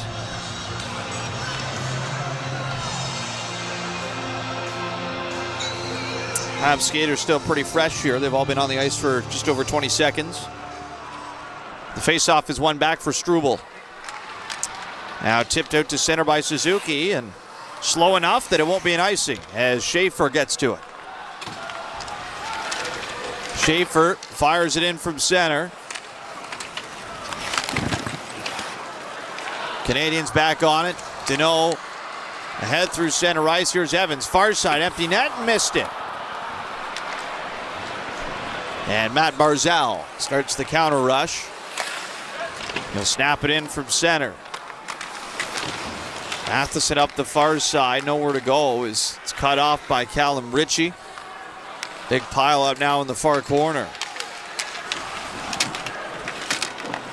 Barzal over to Anders Lee, back to the blue line. Schaefer pass down the far side as Ritchie tried to move that out in front.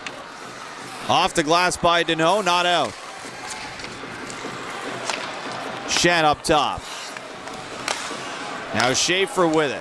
Right side point. Wrist shot got through, but goes wide. Hit the glass and takes a bounce out of play with 1:55 to go. You got to think at this point, at 1:45 seconds or so for every one of the Islanders players on the ice, that the Islanders will probably call a timeout here. Or are they going to make a wholesale change? Down 3-1 in this game. Season on the line for New York. They're shooting the Canadiens here 30-21. And there is the timeout call, John, from Pete DeBoer. And we see Ray Bennett, who's got the board. He's in charge of 6-on-4 situations. He's in charge of 6-on-5 situations and the power play. He ran the power play for the last few years under Jared Bednar in Colorado. It was a big surprise for some in the coach community when they moved on from Ray Bennett, because this year Colorado's power play has been absolutely atrocious, and under Ray Bennett was always near the top 5 in the league. Though it hasn't really helped the Islanders a ton this year, John. 16.8% on the power play, 30th in the National Hockey League. They were 0 for 5 against Ottawa yesterday, and they're 0 for again versus the Canadiens tonight, although a bit more of a reasonable 0 for 2. still, the power play has failed the Islanders when they needed it most. Goal scoring has been a challenge for them all year long, and continues to be so tonight, down 3-1 as the Islanders win the faceoff and set up 6-on-5. Schaefer passes over left side for Barzal. Now passes down low to Pajot. Out in front, and it's knocked loose, and the Canadians clear it out through center toward the open net. It's not going to have the gas to get there, though, as Barzal cuts it off. Stick handles in right side. Barzal through the middle. Schaefer shot, and Fowler got just enough of that to knock it high. Battle for it in the far corner. Work back to the line for Schaefer. Now Shen with it. Back across. Matthew Barzal down low. Up top for Schaefer. Final minute of play.